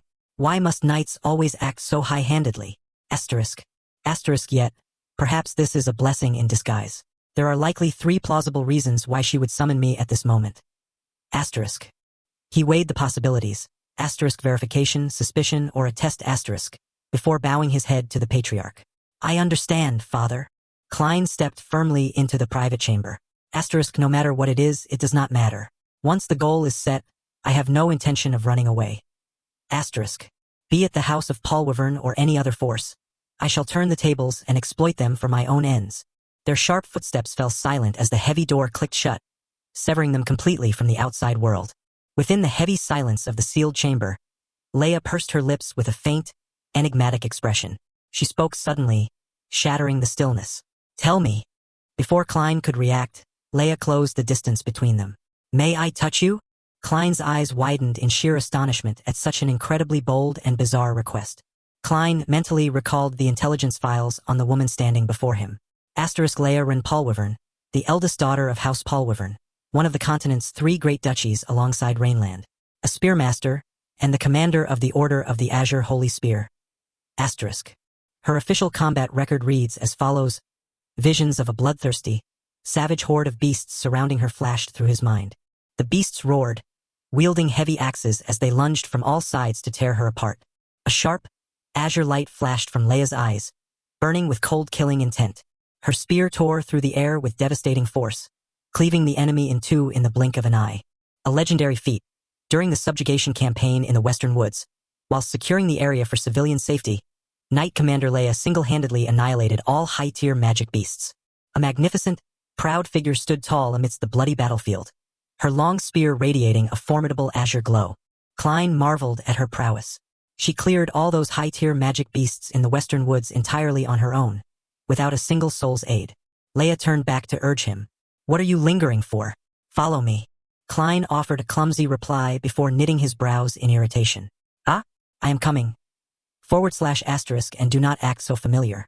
We are hardly real family, after all." Asterisk. He recalled Heinkel's words. Asterisk, your aunt is the second wife of Duke Paulwyvern, making Leia your cousin. That is what Heinkel told me. Asterisk. He continued to dissect the knight's lineage. Asterisk, but she is the daughter of the first wife. Biologically speaking, we share not a single drop of blood. We are absolute strangers. Asterisk. From this point on, Leia spoke abruptly, this is merely my own personal curiosity. Klein blinked, dumbfounded. What? Klein panicked as she drew closer. What are you doing? Wait, what do you think you are doing? She leaned in, repeating her bizarre question. May I touch you? Klein's mind went utterly blank. He backed away in confusion. Do what? What do you mean by touch? Why ask such a thing out of the blue? Give me your hand first, Leia commanded, before the youth could protest. He gasped as his wrist was seized in a tight, unyielding grip. The Lady Knight flipped his hand over to examine it. So soft and smooth, not a single scar or callus. They looked just like a child's hands. Klein broke into a cold sweat of anxiety. Why is she touching my hand like this? Of course, some well-trained swordsman wouldn't have any calluses. Instead, specific areas would just become hardened. Under the index finger where the hilt is held, or inside the thumb. Muscles and bones do not lie. Klein deliberately retorted. So what? Leia pressed her face close to his and asked, You've never held a sword before, have you? Leia's plump lips drew closer. Just looking at these hands, there is absolutely no trace of sword usage. Yet what of it? You defeated an official knight like Dalton along with 20 mercenaries and survived? Could it be that you... She narrowed her eyes, looking deep into his. Used another kind of power? Klein recoiled in surprise, raising his hand to push her away. He thought to himself that this girl was dangerous. I didn't expect you to utter such nonsense. Do you also want to ask if I am Archimonde or something? Leia's sharp gaze did not waver. This is not mere curiosity, Klein thought. That look of hers is to gauge my reaction, not simply to wait for an answer. In his heart, he told himself, silence will be taken as admission, and hesitation will become confirmation. If so, the easiest answer is, he chose to launch a preemptive strike. Namely, to be even more confident than the opponent. Right, so what if I am? Klein confidently retorted. What if I were Archimonde? Hearing this, Leia burst into a mocking laughter. She looked at him with a deeply mocking expression. How could that be? A mere brat like you, Archimonde. Klein froze, stammering the words in utter shock. A mere brat. His face turned completely pale, his eyes wide with shock at such a brutal remark. Klein asked, trembling. Do you have any other word to use besides brat? Leia calmly crossed her arms and replied, not at all. Do you want me to repeat it? She bluntly criticized his poor stature. From your voice to your build, there isn't a shred of authority. In short, you are just a brat, a genuine brat. Klein felt his soul being torn to shreds. Leia pressed on. You are neither Archimonde nor a swordsman, and if someone like you could defeat a knight. Leia's gaze suddenly became serious and alluring. Then I shall offer these lips to you. Klein stood frozen like a statue, completely speechless at the beautiful commander's sudden declaration. He couldn't think straight due to his severe emotional damage. Why would she do that? What purpose does it serve here? Klein wondered if this was a political ploy or a bribe. Leia cut in to remind him. It's getting late. You should head inside. Walking ahead, she turned her head and murmured to the sunset sky. Furthermore, her face fell into a brief moment of contemplation regarding the legend of the past. The great Archimonde would never look so weak. Decisive footsteps echoed along the corridor as the gatekeeper announced. Young Master Klein and Lady Leia are entering the council chamber. Taking in the vast expanse of the council chamber, Klein thought to himself, I have been too complacent. He knew that in the eyes of others, he was merely a troublesome second son, one who had been imprisoned by the church for 7 years. He assessed the situation. It is only natural that they don't believe me when I say I killed Dalton in self-defense. Count Delkin Cornwell turned around and called out softly with a worried look. Young Master Klein. Duke Heinkel, sitting majestically at the head table, spoke up. What did you discuss in the private room? Leia was about to speak but froze when she saw Klein coldly place his hand on the hilt of his sword. Klein stood tall and majestic, his hand tightly gripping the hilt pointing straight to the ground, his cold gaze overwhelming the entire council chamber. The surrounding crowd of nobles gasped in sheer astonishment at this sudden turn of events. Delkin Cornwell recoiled in shock as the gleaming, sharp tip of the blade pointed directly at him. Klein declared coldly, I shall prove it myself. He challenged his foe face to face. Let us drag this out no longer. We should settle this like men, in the way of the North. Klein delivered a resounding ultimatum. Let us face each other in a trial by combat. Count Cornwell gasped in horror. What did you just say? A trial by combat. A trial by combat is an ancient northern rite, invoked when a final verdict is impossible to reach. There are no restrictions on weapons or techniques, and the outcome of the duel dictates the judgment. Simply put, we shall fight, and the victor shall claim all. A trial by combat. This is too sudden. Why? Klein locked eyes with the Count. There are plenty of reasons, Count Cornwell. Klein les barrés Delcan escrime. Even with clear evidence that your son attempted to murder me first, you still seek to pin the blame on my head. Calling him the son of Grand Duchess Claire, who was plagued by sinister rumors in life. Has he not boasted since childhood of being an Archimonde? In doing so, you have insulted both me and my mother. His lips curled into a smirk of sheer arrogance. Of course, only half of that is true. I bear the name Klein, but my true identity is Archimonde. I harbor no special affection for the mother of this second life of mine. Count Cornwell attempted to intervene, hesitant. Wait, young master. Even so, this is still. Klein pressed his foe. Make your choice, Count. Now. Klein taunted. Do you intend to keep everyone waiting? The surrounding nobles smiled with keen interest. To think someone still remembers that ancient tradition. It has been an age since we last witnessed a trial by combat. I am highly anticipating this. Duke Heinkel rose to sanction the duel. If it is a tradition passed down from the founding generation, we cannot ignore it. I, the 7th Duke of Rainland, hereby pledge that all matters shall be decided solely by the outcome of this duel. And all evidence presented thus far shall be rendered null and void. Delkin panicked. Wait. If the evidence is discarded, does that mean? Delkin realized this was a golden opportunity. Asterisk. This is a chance, but will you truly be fine? I heard the young master possesses not a speck of mana. Asterisk. A malicious scheme brewed in his mind. Asterisk. What if I appoint another knight to champion me? I will have you slain, you arrogant brat. Asterisk. Klein glared at him with murderous eyes. It matters not.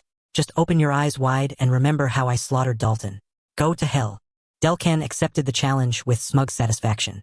Very well, I accept. Klein sealed the date. The duel shall commence in 4 days. He then murmured to himself, calculating. I did not raise the stakes without reason. This is merely the beginning. Leia's eyes gleamed with cold calculation as she watched him. Using you as a stepping stone, Cornwell, I will show those bastards of the Branch family who I truly am. The castle loomed majestically under the dark night sky, heralding an impending storm. This is how I shall completely reform this family. The magnificent chandelier hanging from the parlor ceiling suddenly rattled violently at the sudden roar. Absolutely not. Delane bolted upright, his eyes wide as he bellowed at his younger brother. A duel to the death. Have you lost your mind? Klein, do you even realize what you are saying? Klein scratched his head in exasperation at his brother's excessive worry. You could lose your life. / I know.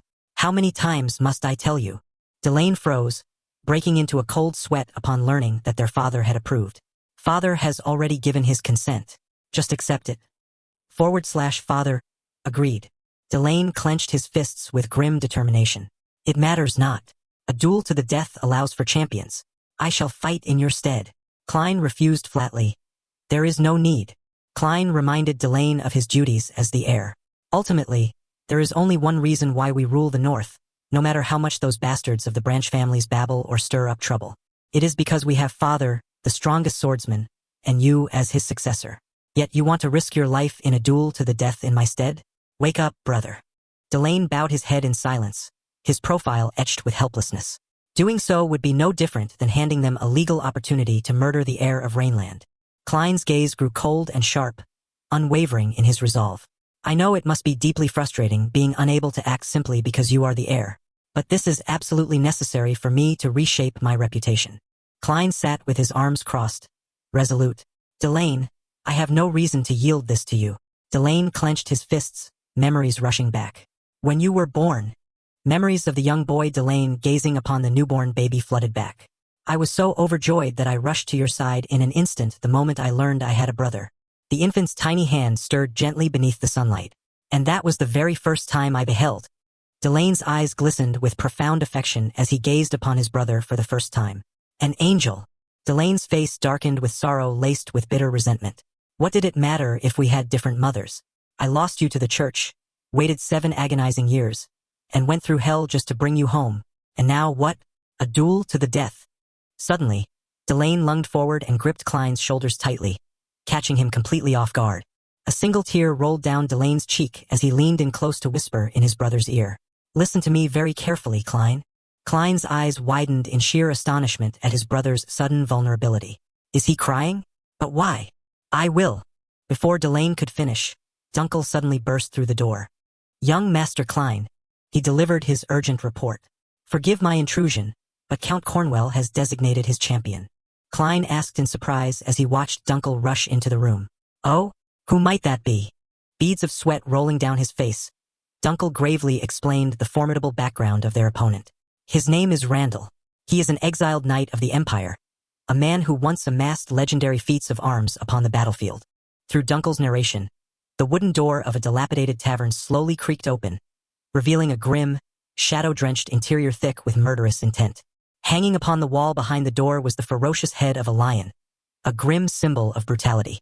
Dunkel continued, the reason for his exile was a stream of wine, as crimson and thick as fresh blood, poured from a clay pitcher into a weathered wooden goblet, heightening the suffocating tension. Inside the ruined, desolate tavern, corpses lay strewn across pools of blood, while a colossal figure sat in silence amidst the wreckage. An uncontrollable bloodlust. Beneath the mounted lion's head, the giant Randall threw back his head and drained his goblet, the crimson liquid spilling wildly down his chin in a savage display. Randall bared his teeth in a bloodthirsty grin, his sharp gaze dripping with contempt. The young master of House Rainland, is it? It has been far too long since I last heard the sweet screams of a babe. Klein's gaze remained cold and unyielding as he stared ahead, showing not a flicker of fear or hesitation in the face of the impending duel to the death. Dunkel respectfully presented a sword encased in an exquisitely carved wooden scabbard. "Here is the blade you requested," the old blacksmith had warned. "I have forged it precisely to your specifications, but lest any mishap occur, I urge you to tread with caution." Klein inspected the blade, silently recalling the perilous warning. The instant it clashes with a mana-infused blade, it will shatter into pieces. A faint, satisfied smirk played on Klein's lips as he beheld the unique weapon. "Excellent." With grim resolve, Klein declared, "The die is cast. There is no time left for hesitation. We depart at once." Clad in an elegant suit, the newly forged sword in hand, Klein stepped majestically out into the windswept arena. A wave of astonished whispers rippled through the vast Colosseum at the sight of his figure. "Look, it is Lord Klein. Heavens, has he actually shown himself?"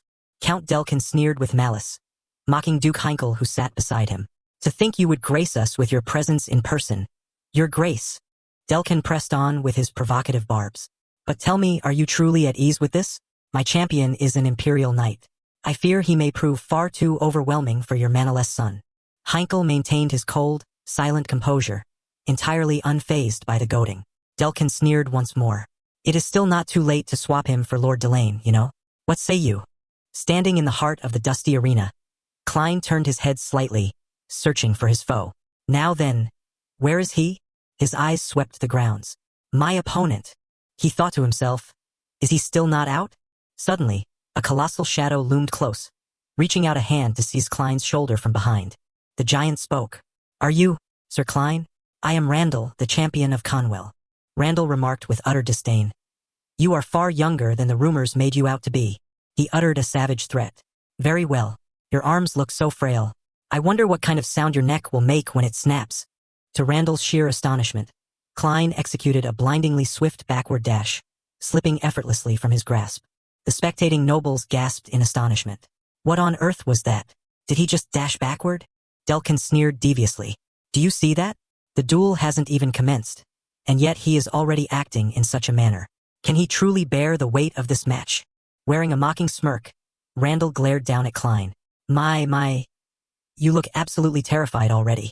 Klein made a quiet excuse to himself. "Ah, that's not it at all. Damn, that gave me a fright." A grim memory resurfaced in his mind. "That reminded me of when that priest grabbed my shoulder before. I found myself flinching for a brief moment without even realizing it." Klein grumbled inwardly. That bastard was utterly worthless to the very end. A man who knew nothing but water torture. Up in the spectator stands, Leia rested her chin on her hand, silently observing the arena with rapt attention. Her subordinate urged her anxiously. "Lady Hellion will fly into a towering rage if she discovers this." "We must return, Captain," Leia replied with cold indifference. "I care not. That woman is not my mother anyway. Besides," Leia recalled her bold promise, "if he defeats that knight, I shall grant him my lips." She focused her thoughts on the analysis. "Besides, there are a few things I must confirm for myself." Down in the arena, Klein offered a mock explanation to save face. "Ah, how embarrassing.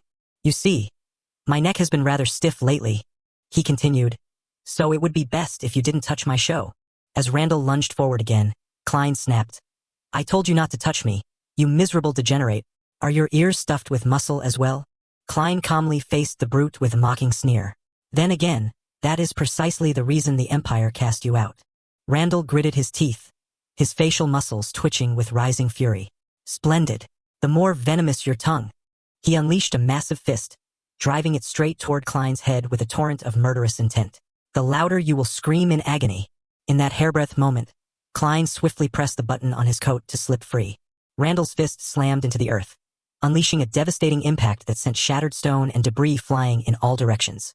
As the billowing dust cleared, a deep, fractured crater was revealed, yet there was absolutely no sign of Klein.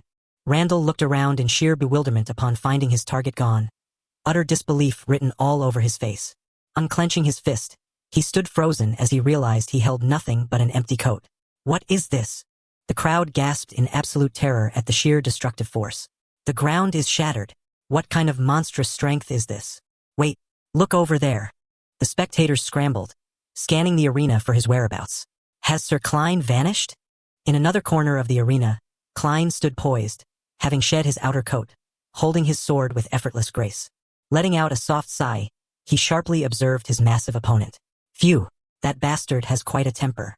As expected, a frontal clash will be incredibly difficult. Klein gripped the hilt of his sword, silently gauging his enemy's strength. If I take a single blow from that colossus, I'll be the one crushed to pieces. Hard as it is to admit, this is no time for complacency. Up in the stands, Delane was overcome with anxiety, cold sweat dripping down his face. Nearby, several spectators gossiped. I think he's dodging well enough, but how on earth is he supposed to defeat a monster like that? Just a graze would be enough to shatter his bones. The idle chatter continued around him. He's just seeking his own death. Delane clenched his fists tightly, consumed by anxiety and self-reproach, as he watched his younger brother fight a life-and-death battle. Klein. Memories of a past conversation with Klein flashed through Delane's mind. Are you planning to take my place in the duel to the death? That would only give them a legal pretext to kill the heir of Rainland. You're right. The fate of our house hangs in the balance, so I cannot simply act on my own whims. However, Delane recalled his sheer helplessness at being unable to protect his only brother. To think it would come to this. Jolting back to reality, he saw Randall wildly swinging his weapon, launching a ferocious, high-speed onslaught to take Klein's life. Klein swiftly sidestepped to evade, drawing his sword in a swift counterattack as the blade radiated a powerful, ethereal purple glow. The razor-sharp blade grazed Randall's scarred face, preparing for the next decisive counterattack. Randall suddenly grabbed the hand holding Klein's sword and threw him far away. The blade plunged deep into the ground to halt his momentum. Klein drifted as gracefully as a falling leaf, leaving a long trail of white dust on the ground as he came to a halt. The crowd screamed in panic as Randall swung his armored fist straight downward. Lord Klein. Randall began to mock him. Do you honestly think you can win just by dodging? He bellowed with overbearing force. Why don't you try using that necromancy of yours? Randall sneered. Aren't you supposed to be the great Archimonde? Randall's brow furrowed, surprise flickering in his glowing crimson eyes. Ha! Klein let out a soft sigh, a cold, enigmatic smile playing upon his lips. Klein made a ruthless calculation in his mind. How troublesome. Should I just use necromancy and slaughter them all to get it over with? Randall stiffened, beads of sweat rolling down his face, as he sensed an incredibly terrifying, invisible pressure. He hastily leaped backward, desperate to escape the reach of that suffocating killing intent. The spectators erupted into whispers. What? Did Randall just dodge? / no way, he must be holding back. Meanwhile, Randall could only stand in sweating, tense silence. Randall trembled, questioning himself inwardly. What was that just now? There was clearly nothing there, and yet, behind Klein, the colossal, dark, and malevolent silhouette of the Grim Reaper loomed. That terrifying killing intent was.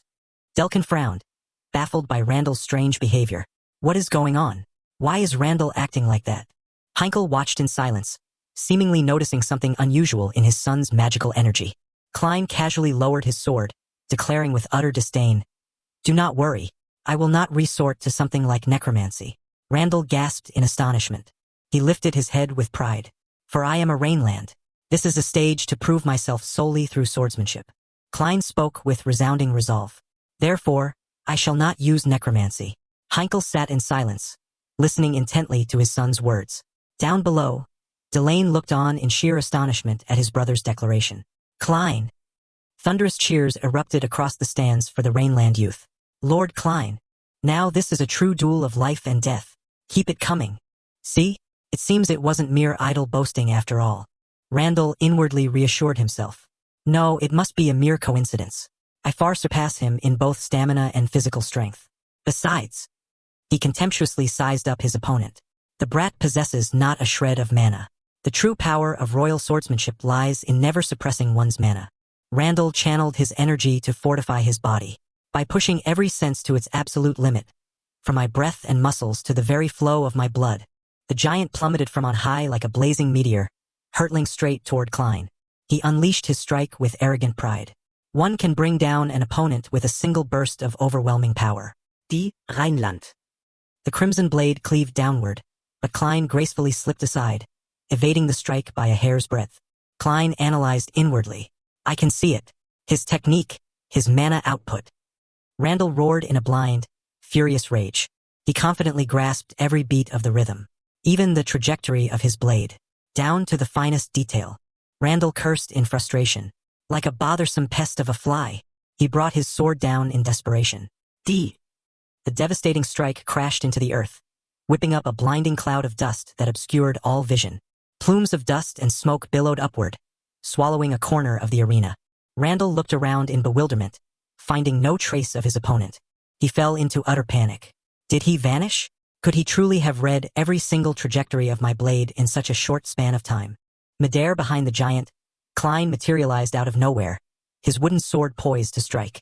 He coldly pronounced judgment. With a massive frame like yours, your back is left utterly defenseless. Klein unleashed a razor-sharp strike, a purple arc of light tearing across the giant Randall's back. Behold the meteor sword. The spectators gaped in sheer astonishment. Delane's eyes widened, unable to believe what she had just witnessed. The meteor sword? Randall screamed in agony as fresh blood sprayed. Unable to fathom it, he thought, this is absurd. That bastard. Klein let out a cold smile, his crimson eyes gleaming. In utter confusion, Randall wondered. He has no mana at all. How in the world did he pull that off? A knight asked his comrade in a daze. Did you see that? Captain. Leia stood frozen, her glowing red eyes shining with a mix of wonder and excitement. The scene shifted to a majestic castle, recalling a past conversation when Duke Heinkel had murmured to himself, normally, I would have intervened myself. Dunkel had reported solemnly, Your Grace, about that matter. Heinkel, leaning back in his chair in deep thought, had replied, I know, I must not act on personal emotions. If I were to step in, the reputation of House Rainland would only suffer further. Dunkel had voiced his profound concern. But the opponent is an Imperial Knight. Klein has absolutely no chance of victory. Why, then, did you permit this duel? Heinkel had explained with heavy sorrow. The boy stood up to defend the honor of his late mother. Even when he was falsely accused of being an Archimand and confined to the monastery, I could not save him. What right do I have to stand in his way now? The hands of the patriarch clenched so tightly they trembled, heavy with belated regret. In the end, I could protect nothing at all. Heinkel continued in agonizing pain. Not my son, nor my family. Dunkel spoke up to reassure him. You need not worry, Duke. Dunkel's angular face flashed with absolute trust for the young heir. Young Master Klein. Duke Heinkel listened in silence, his gaze wavering slightly at the determination of his loyal commander-in-chief. Klein's meteor slash tore through the air once more, striking his opponent and proving Dunkel's words. The young master will never fight a battle he is bound to lose. Snapping out of his memories, Heinkel gazed intently down at the arena, softly whispering his son's name. Klein. The image of the frost-cold sword, wrapped in azure ice, symbolized the combat style of the Rainland family. To survive upon the harsh, frozen plains, they reduced their mana consumption to the absolute minimum. The image of a fierce lion hunting its prey illustrated the philosophy of Imperial swordsmanship. Imperial swordsmanship is the art of the hunt. The golden-maned lion pinned down its prey beneath razor-sharp claws, demonstrating absolute physical dominance. A combat style that overwhelms the opponent by unleashing all of one's mana in a single burst. Two small rabbits looked around in bewilderment within the quiet, sun-drenched forest. In the next instant, a sudden surge of killing intent washed over them, making their fur stand on end with terror. The silhouette of an eagle spread its wings in calm serenity. Temperance. That is how an eagle hunts with absolute composure. Klein analyzed the combat style, striking the opponent's weakness with the barest minimum of mana. He took pride in his family's strength. That is the very essence of Rainland swordsmanship. In short, the ultimate swordplay that yields maximum efficiency with minimum mana. Klein smirked with confidence. This is how someone without mana like myself can still use the family's techniques. It might lack raw power, but it is more than enough to bring down someone like you. Randall ground his teeth in sheer fury at the provocation. You little rat! He roared in a wild frenzy, a thunderous cry as a crimson aura exploded around him. His bulging muscles tensed with raw power, causing the entire arena to tremble violently. The spectators gasped in unison. The old man Delkin rejoiced. There it is! Rondelle's ultimate technique. The crimson aura materialized into a ferocious lion. An instantaneous burst of mana to seal the opponent's movements. Klein maintained a strangely calm expression. Don't make me laugh, you bastard. Randall charged straight forward, aiming to crush his opponent. I am the victor. Delane cried out from the stands in sheer anxiety. Be careful, Klein. The two blades clashed head-on, sending dramatic sparks flying through the air. The pressure from the giant's slash weighed heavily upon his slender blade. Dunkel's warning resurfaced in Klein's memory. This is the sword you requested. The moment it collides with a mana-infused blade, the voice echoed, "It will shatter." Exactly as anticipated. His sword began to crack and shatter the instant it made contact with the crimson mana. Randall laughed savagely, smugly believing victory was already his. "Serves you right, Klein." He swung his greatsword down with relentless force. "With this strike, your blade shall." A confident smirk played on Klein's lips, his crimson eyes gleaming with a mysterious violet light. "Yes, at long last, it is complete." A deathly silence fell over the arena. "The weapon to hunt you down." A snow-white feather drifted gently down under the watchful gaze of a majestic lion. The predator tilted its head slightly, watching the feather touch the earth in absolute silence. Instantly, the shadow of a great eagle swooped down from above, engulfing the space of the lion below. Klein's specially crafted wooden sword shattered the moment it collided with the surge of crimson mana, bursting into a thick cloud of wooden dust. Seizing the fleeting opening, Klein lunged forward, his blade severing the giant's arm. The severed limb and sword soared into the air, trailed by a crimson rain of blood. The mangled, severed hand fell to the earth, its fingers still locked in a death grip around the hilt within a pooling crimson mire. Duke Heinkel narrowed his eyes, his voice cutting through the suffocating tension. "That is enough." The referee cried out immediately. "The duel is over." Around them, the horrified spectators could do nothing but swallow hard in sheer terror. Dunkel was utterly astonished by Klein's natural genius. Just as the young master said, the Rainland swordsmanship can be executed with a mere modicum of mana. Yet that should only be possible for a seasoned knight. How did he perform everything so flawlessly, from the footwork to the trajectory of his blade? Furthermore, he deliberately baited his opponent into shattering his sword just to strike from an ultra-close range. It is hard to believe, but no matter how you look at it, this is... Klein sheathed his sword with nonchalance, his face devoid of emotion despite the resounding victory.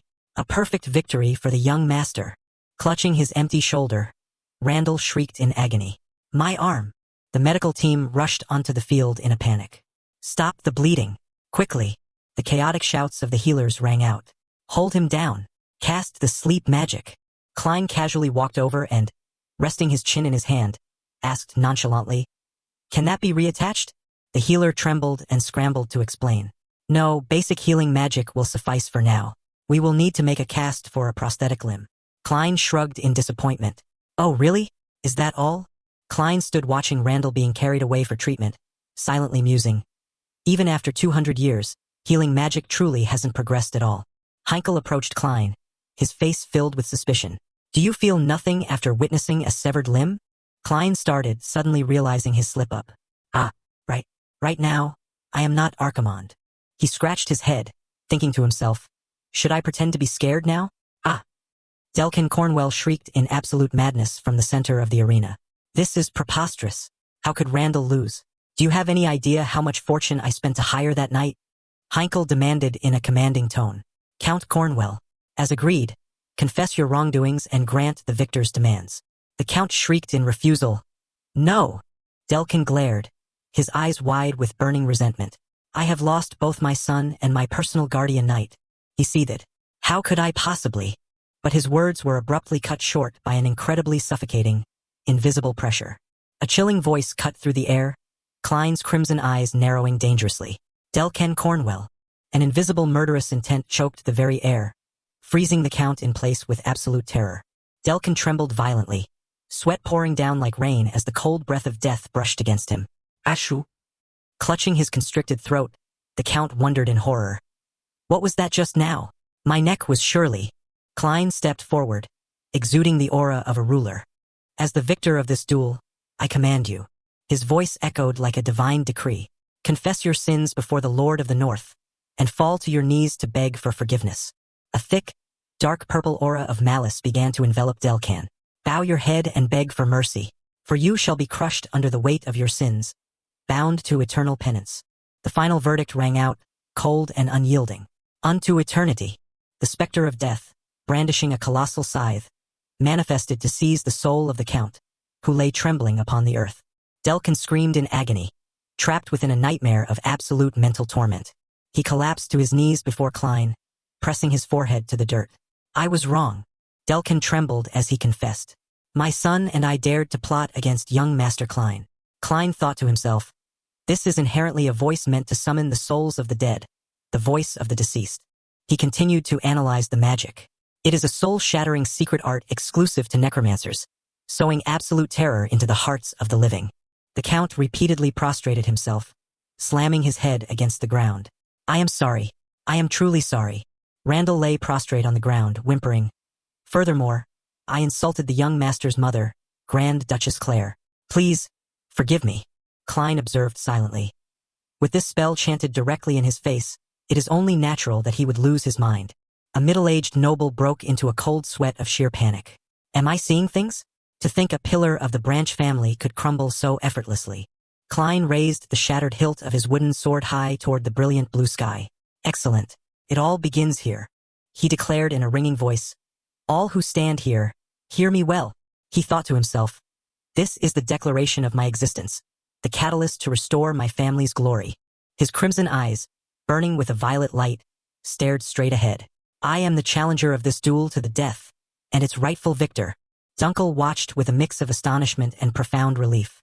The son of Grand Duchess Claire Ladilasis. Heinkel gazed on with a solemn, majestic expression, overflowing with pride for his son. And the second son of the mightiest knight of the north, Heinkel Rainland. Klein turned away, his small yet proud silhouette raising its voice high. I am Klein Rainland. A towering figure stepped through the heavy wooden doors, walking toward the light-drenched sanctuary of the Holy Temple. Cardinal Muroc kept his eyes tightly shut in prayer. We shall tread where your light does not shine. Though the path be perilous, and though we must suffer, pray watch over our resolve. The statue of the God of Light was bathed in ethereal, shimmering beams. Oh, God of Light!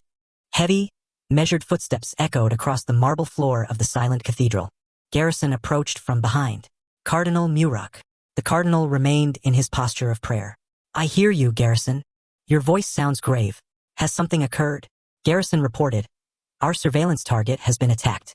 The assailant is a necromancer and his horde of undead minions. I must investigate this matter. Muroc turned his head slightly, replying with cold indifference. There is no need to trouble yourself over that. Everything proceeds precisely as planned. The cardinal spoke of the black-robed dark mage. He was dispatched in collusion with the Empire. A necromancer is the very incarnation of fear. He continued to calculate the benefits. Those struck with terror at their appearance will inevitably turn to the gods. Countless souls will flock to our holy church. Muroc's eyes gleamed with ruthless calculation. Understand this, Garrison. If we can revive the church and propagate the will of the gods at the cost of but a few sacrifices. Before he could finish, Garrison's hand shot forward, clamping around the old cardinal's throat. Garrison glared with burning fury in the dim cathedral. For a servant of the holy sanctuary to fall so low as to play vile political games and traffic with heretics.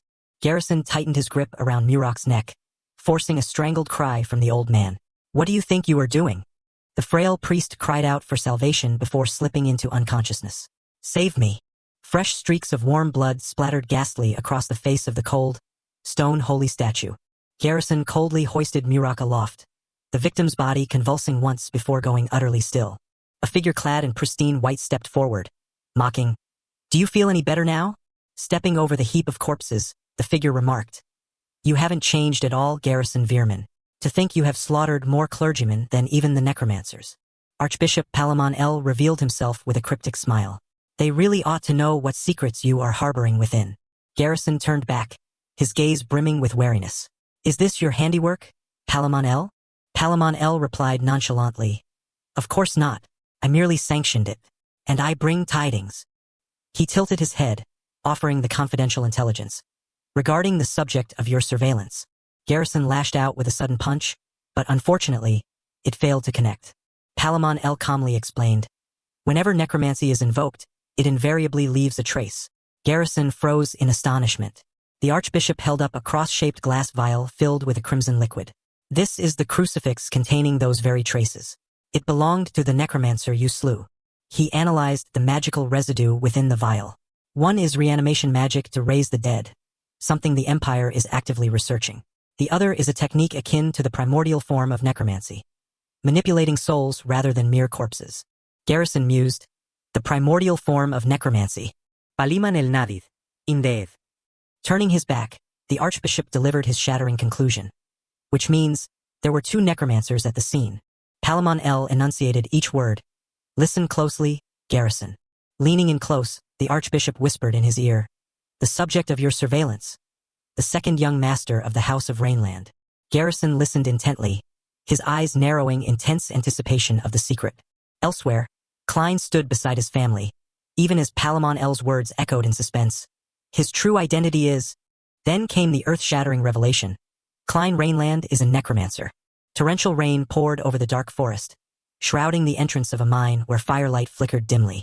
An iron pickaxe struck heavily against the hard rock, sending sparks flying in all directions. The miner relentlessly swung his pickaxe, the ring of metal on stone echoing through the cavern. He paused to wipe the sweat from his brow, but right behind him, a massive, clawed shadow had already closed in. Sensing a spine-chilling murderous intent, the miner whipped around in sheer terror. A blood-curdling shriek rent the pitch-black night just outside the mine shaft. Erin, the maid, wrung her hands in sheer distress. Oh, this is disastrous. She stared in panic at the doll in her hands. I've accidentally made a doll with the young master's face. She let out a giggle, stomping her feet in sheer excitement. It looks just like him. Meanwhile, Klein silently read his book. A week has passed since that life-and-death duel. He recalled the fruits of his labor. Defeating Randall, who stood as champion armed with the family's secret art, then forcing Count Cornwell's confession through the whisper of the dead, and openly declaring my presence to the Branch family factions. It made me believe that I would finally earn everyone's recognition. Klein assessed his new predicament. But the real issue is that this 15-year-old body lacks the stamina to keep up. He looked up at the maid. If you are quite finished playing around, return to your chambers. Erin pouted petulantly. Young master is terribly mean, always keeping all the fun to himself. Klein frowned in response. What fun are you speaking of? Can you not see that I am reading? Erin teased playfully. After all, it is but a mere novel. In a way, you are just playing as well. Klein remained silent, refusing to bicker. Klein gently turned the pages. True, the cover makes it look like an ordinary novel. He secretly studied his craft. But within, it is filled with my private records of anatomy, mana circuits, and spell configurations. It is all necromancy. Klein sipped his tea, calculating his strength. With this current vessel, I can only summon 11 skeletons at most. My control is stable enough, but I lack the numbers for a war of attrition. I must investigate this further. Dread of the envoy flared within him. The greatest threat is that wretched priest, who seems ready to root out and destroy any necromancer. He has already begun to suspect me, so I must somehow reclaim my former power before he comes looking for me. He pondered, searching for a way. But how can I achieve such a feat without drawing the eyes of others? Heinkel solemnly raised the report. We have received word of sightings of this creature within the mines. They are commonly known as the undead. Klein assessed the strange phenomenon. This is it. He requested permission to act. I shall go. Actual combat is the finest form of study. Heinkel asked, his voice tinged with worry. I have heard reports of casualties. Will you be safe? Klein persuaded him with confidence. There will be no issue. After the duel, even the Duke had to acknowledge me. Furthermore, if it is indeed the undead, it must be connected to the one who attacked me before. This is an opportunity. He rejoiced inwardly. A place where I can unleash my necromancy in solitude. Yet, a moment later, Dunkel unexpectedly appeared to announce an order to accompany him. Klein grumbled in his mind. I knew it. Regardless, the night sky whilst on duty is truly magnificent. Klein handed him a piping hot skewer of meat. Eat whilst it is hot. Dunkel nodded slightly in gratitude. Dunkel hesitated, calling out to the young master with a thoroughly bewildered expression. Holding the meat, Klein listened as Dunkel spoke. I feel I, too, should do something to assist.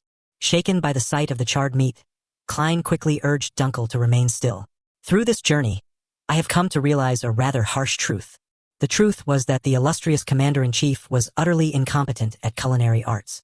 Klein scratched his head, offering a wry, apologetic smile. Dunkel blamed himself in shame, but Klein gently dismissed his worries. Eat, and I shall grill another batch shortly. Klein mused silently. Having spent over a decade fleeing from the Allied night orders, such trivial chores are second nature to me. Dunkel silently observed Klein, his eyes reflecting deep thought. Dunkel assessed silently. Whenever I look upon you, young master, I find you vastly different from others your age. From the way you concealed your exceptional swordsmanship, to your overwhelming presence during the recent duel. And because of that, a most peculiar thought occasionally crosses my mind. Dunkel let slip, that you might, in truth, be the reincarnation of the archmage necromancer Archimonde. The words left Klein momentarily stunned. Klein sternly warned Dunkel never to utter such words in the presence of the priest. Dunkel laughed heartily, promising to keep his silence. Thoughts drifted to the legend of the past. In the eyes of the world, Archimonde was a ruthless fiend who reduced tens of millions in the north to soulless, walking dead. The campfire flared violently against the pitch-black night, threatening to incinerate this fragile, false peace. Dunkel ceased eating, sensing a sudden surge of bloodlust. Is it the wind? No. Klein's face darkened as he recalled the grave warning. Never speak of that matter again. Snapping out of his memories, Dunkel softly called out to the second young master. A piercing shriek and the shattering crash of debris echoed from the distance, instantly putting them both on high alert. Desperate cries for help continued to echo through the oppressive darkness of the town. Panicked crowd fled in chaos. The undead. Everyone, run. Undead with glowing blue eyes lunged in a frenzy, tearing into the fleeing townsfolk. A beast lunged forward, only to be instantly cleaved in two by a brilliant flash of golden light. Dunkel brandished his blade, cleaving the enemy in twain as black blood splattered across the ground. Startled by a loud crash, Dunkel spun around in alarm. Young master! Klein stood tall amidst a pool of black blood, his sword radiating an ethereal purple glow after slaying a beast. He chided coldly. What are you doing, Dunkel? Go and save the townsfolk, Klein commanded. Dunkel bowed in obedience. Understood. The severed head of the undead thudded to the ground, the light in its eyes slowly fading away. A citizen thanked them, trembling with fear. Dunkel proudly introduced Klein as the second young master of the House of Rainland, striking astonishment into the hearts of the crowd. More importantly, when did these abominations first appear? The townsfolk recounted in terror. It all began 2 months ago, right after the Count's family sealed the mine entrance. It was then that people began to vanish. Choking back tears, the villagers revealed that the undead were once their own neighbors. Klein froze, while Dunkel gasped in disbelief. Gazing at the pile of corpses, Klein recognized the hand of resurrection magic. Indeed, this spell formula is identical to the one used by the assailant who ambushed me in the forest. A man rushed forward, seizing Klein by the shoulders and shouting, Are you of the House of Rainland? The man shook him violently. Answer me. I asked if you are truly a Rainland. Dunkel rushed in to intervene. Halt! What do you think you are doing to the young master? Dunkel held the man back, who wailed in bitter despair. Release me. We have begged for aid for 2 agonizing months. Yet not a single soul answered our cries. And now only the 2 of you show up, only to ask when this all began.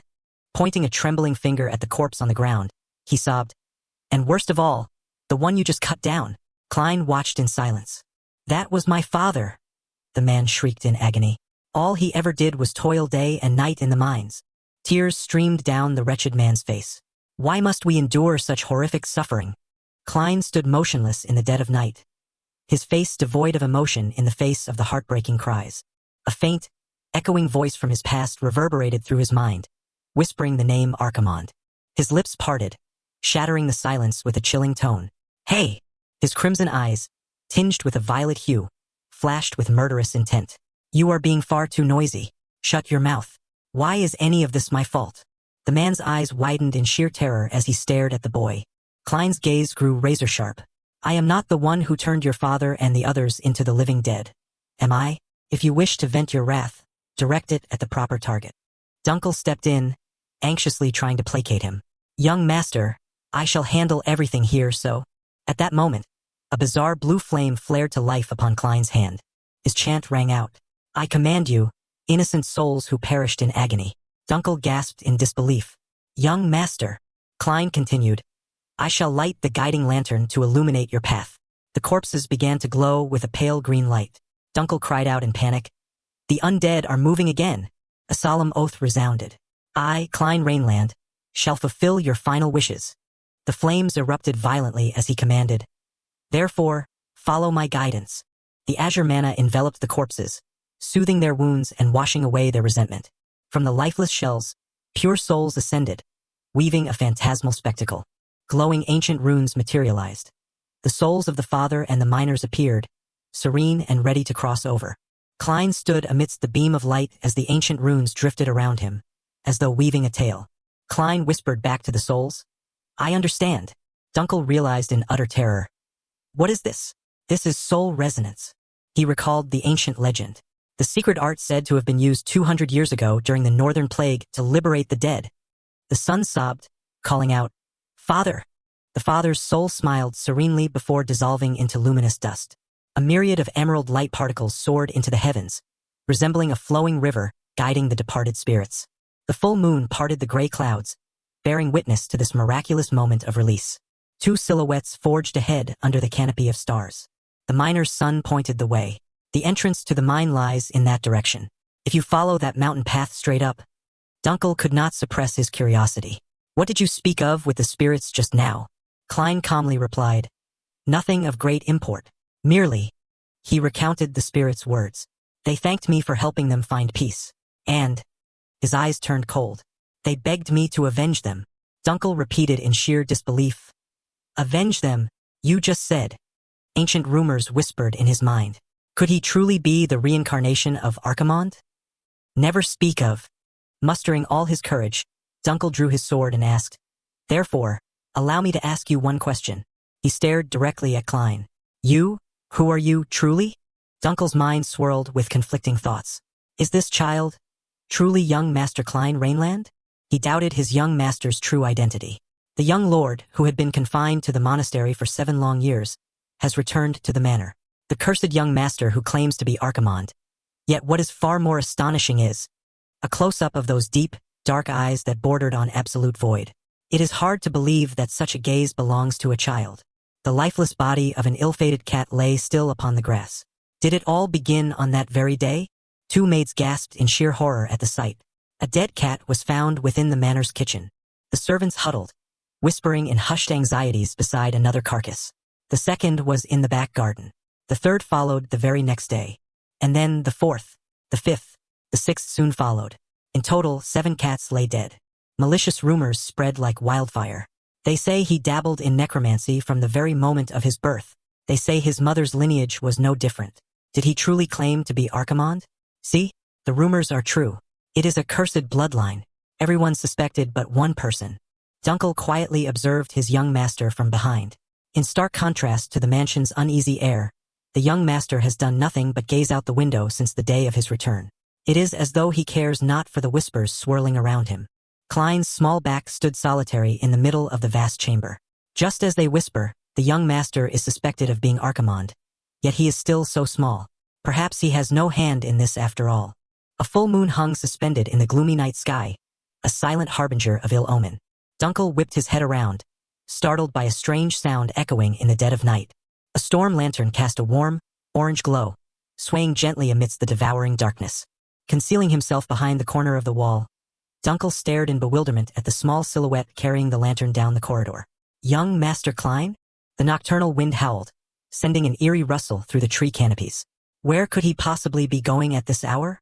Klein's small hand gripped the lantern's handle tightly, his steps resolute in the dead of night. At Dunkel's hip rested a sharp short sword, ready for any impending danger. Dunkel silently trailed Klein along the endless stretch of the brick-paved path, keeping a safe distance. A black crow perched atop a headstone let out a piercing shriek before taking flight into the night sky. Klein's destination turned out to be the resting place of the dead. A graveyard? Why would he come here? Dunkel strained his eyes to peer through the crowded tombstones under the flickering light. The headstones block my line of sight. I cannot see him clearly. Should I draw closer to look? Dunkel's face paled, cold sweat dripping in sheer horror at the sight that suddenly met his eyes. Dunkel cried out in panic at the sight. Young Master! The young Klein quietly wrapped the bodies of the wretched cats strewn across the ground in cloth, while Dunkel could only look on with deep apprehension. Dunkel stammered, "What in the heavens is this?" Klein replied with utter composure. "I am preparing to lay them to rest." Dunkel asked in bewilderment, "A burial?" Meticulously examining the carcass, Klein explained, "Judging by these lesions, this is an infectious plague. It is harmless to humans, yet fatal to beasts." He warned, "If we leave them be, the rot will only spread. Wild beasts will surely dig them up as well." Dunkel looked at the young master's small hands with concern and hesitated. "This will ruin your hands, young master. We should summon others to do this." Klein waved it off. "It matters not," he added. "After all, someone must do this." Dunkel fell silent, his gaze trembling violently at the terrifying maturity of the child. He pondered, a task that someone must do. Then, in a sudden motion, he drew his blade, pointing it straight at Klein's back. Who are you? Klein remained unfazed, refusing to turn around. Let me ask you a question first. Do you remember the first words of Berkel Rainland? Dunkel hesitated for a brief moment, then answered in a low, solemn voice. The actions of a person, rather than their origin, are what define a being. Klein tilted his head slightly in acknowledgement. Yes, indeed. The reason you, a lowly peasant, could become a knight captain, and the reason I, the son of a foreign mother, have survived to this day is precisely because of that. Klein reasoned. Since leaving the monastery, the one who has spent the most time by my side is you, Dunkel. So, decide for yourself. He challenged. If you believe I am Archimonde, you may strike me down. Hearing this, cold sweat broke out on Dunkel's brow, his hand trembling as it gripped the hilt of his sword. After a brief inner struggle, Dunkel slowly lowered his sword, abandoning any intention of attacking his young master. Dunkel sighed in helplessness. I still have not decided, and I am certainly not yet convinced. However, he affirmed his loyalty. The one I serve is the second young master of Rainland, Klein, not some savage demon of the continent. Klein turned his head slightly to look at Dunkel, his eyes betraying clear surprise at his guardian's unwavering reply. He smiled faintly with relief. I see. Thank you for the compliment. Before them, the dark and gloomy entrance to the mine loomed, fraught with danger. Dunkel lit a bright torch, preparing to lead the way deep into the mine to investigate. A solitary skull lay on the dark ground, reflecting the flickering firelight from afar.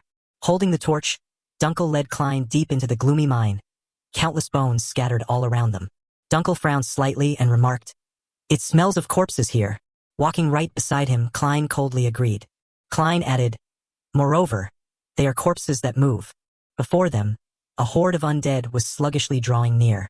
Dunkel estimated, There are about 7 in sight, and I suspect there are more further inside. Klein began to gather green magic in his hands, chanting, Heed my call, spirits of the dead, and answer me. Klein continued his incantation, granting the spirits flesh and bone to crush the enemy. Skeletal warriors, wreathed in green flames, instantly rose. Startled and amazed, Dunkel hastily turned his head to look at the skeletal warriors that had just been summoned right behind him. Klein coldly ordered the attack. Instantly, the skeletal warriors surged forward at blinding speed. 2 skeletal warriors closed in on their targets, their eyes glowing orange, ready to swing their weapons. The undead in the mine suddenly turned around upon detecting the presence of intruders. A fierce melee broke out, Klein's skeletons easily overwhelming and destroying the undead with decisive slashes. Dunkel muttered in sheer awe at the absurd strength of these skeletons. Maintaining his magic, Klein replied nonchalantly. Dalton's mercenaries said the exact same thing. The skeletal warriors continued their onslaught, clearing the undead, blocking their path with ruthless efficiency. Dunkel quickly led the way, urging, Follow this way, young master. While the skeletons continued to cover their rear, Dunkel suddenly came to a halt as fierce roars echoed from deep within the mine. Dunkel remarked anxiously, About 40 of them are rushing towards us. We are completely outnumbered. Klein remained calm behind him, preparing to cast his next spell. Raising his hand high, Klein concentrated brilliant green mana and spoke, Unshackle the chains that bind the flesh of the deceased. He continued his chant. I demand the release of the souls imprisoned in suffering, and command them to submit to my will. A green light enveloped the corpses lying on the ground.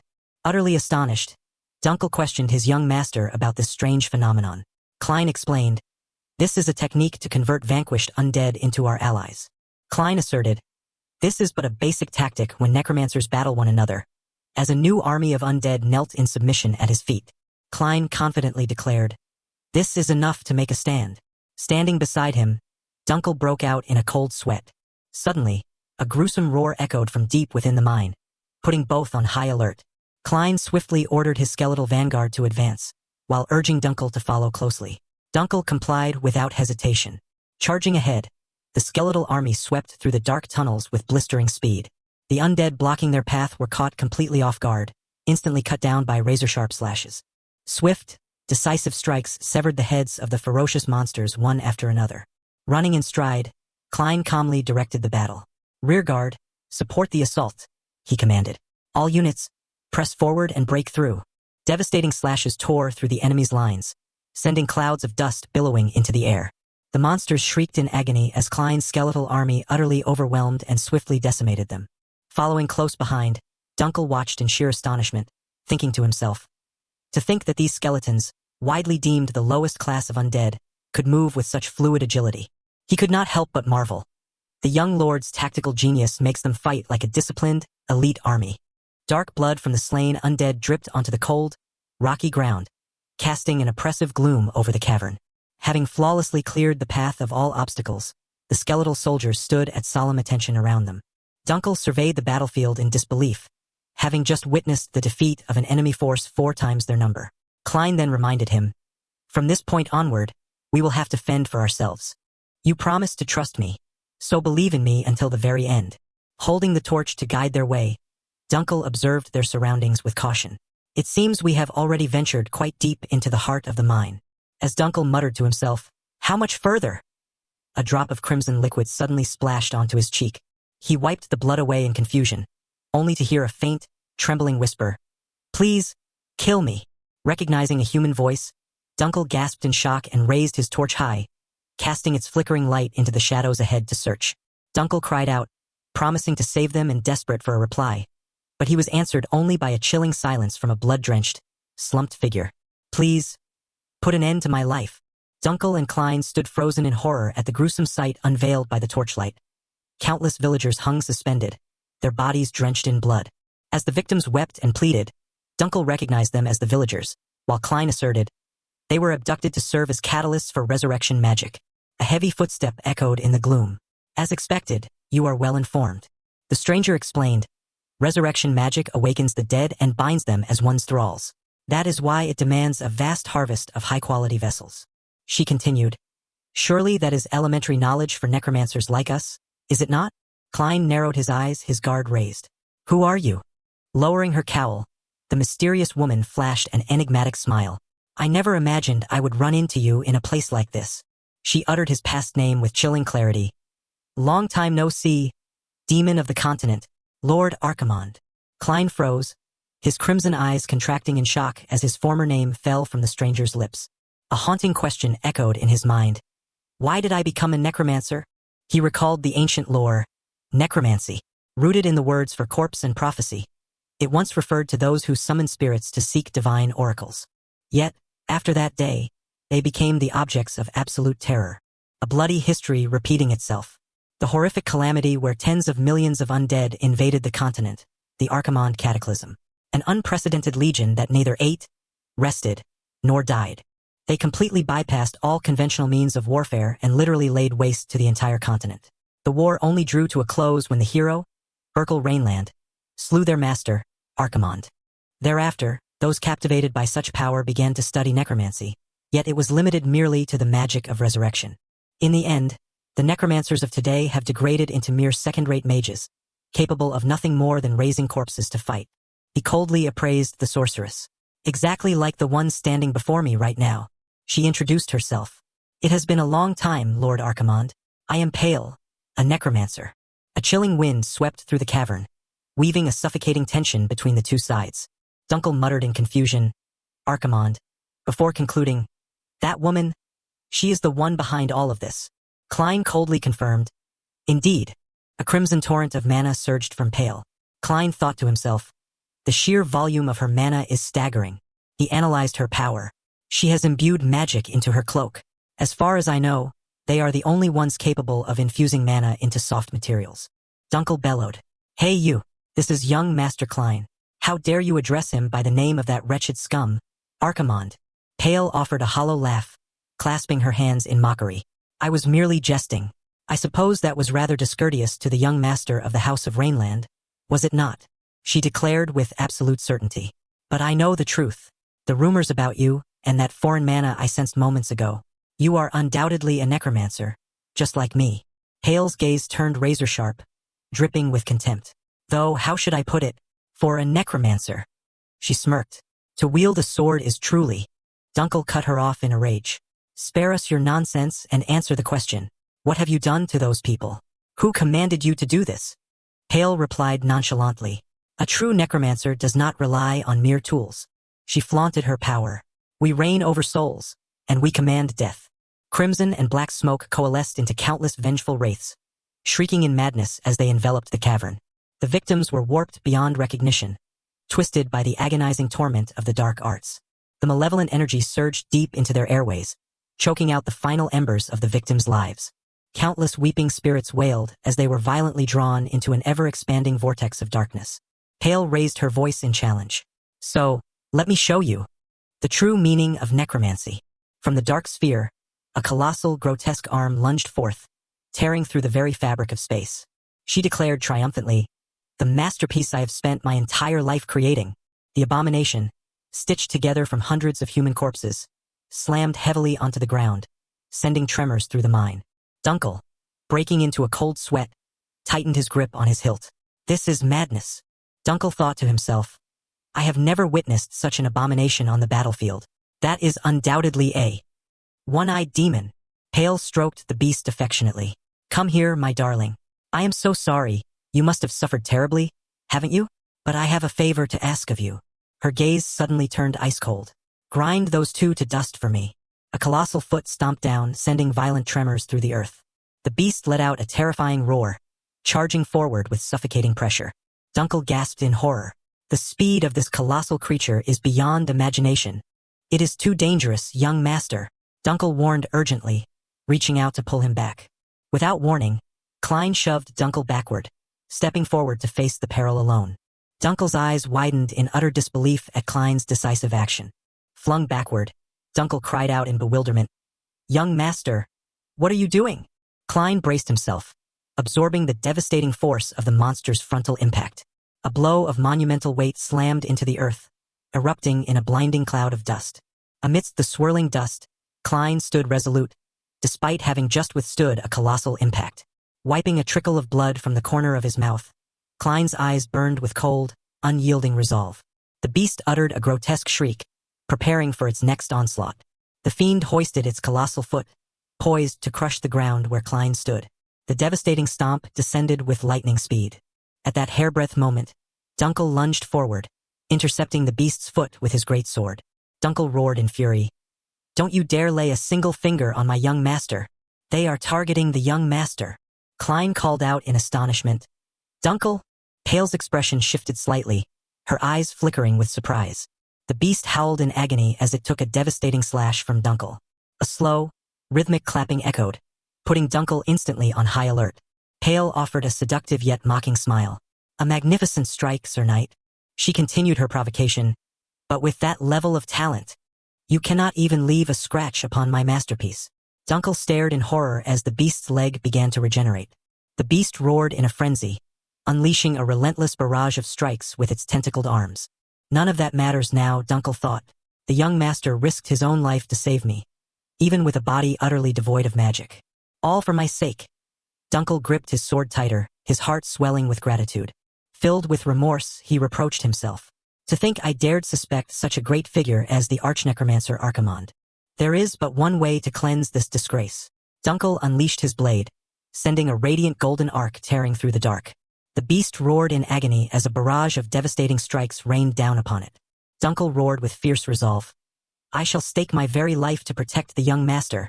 The monster's rotting flesh writhed, weaving itself back together in a sickening display of regeneration. Dunkel gritted his teeth in sheer frustration. Curse it! It's regenerating again. He leaped high, landing upon the monster's colossal form. With steady, nimble steps, he ran across the beast's colossal frame. The beast uttered a startled cry as Klein materialized from above, raising his sword to strike directly at its head. I must strike its head without delay. A cry of grim determination rang out as Klein brought his blade sweeping down. The blade sliced through the air, plunging toward the head of the Cyclopean fiend. Dunkel's eyes widened in sheer astonishment at the sudden turn of events.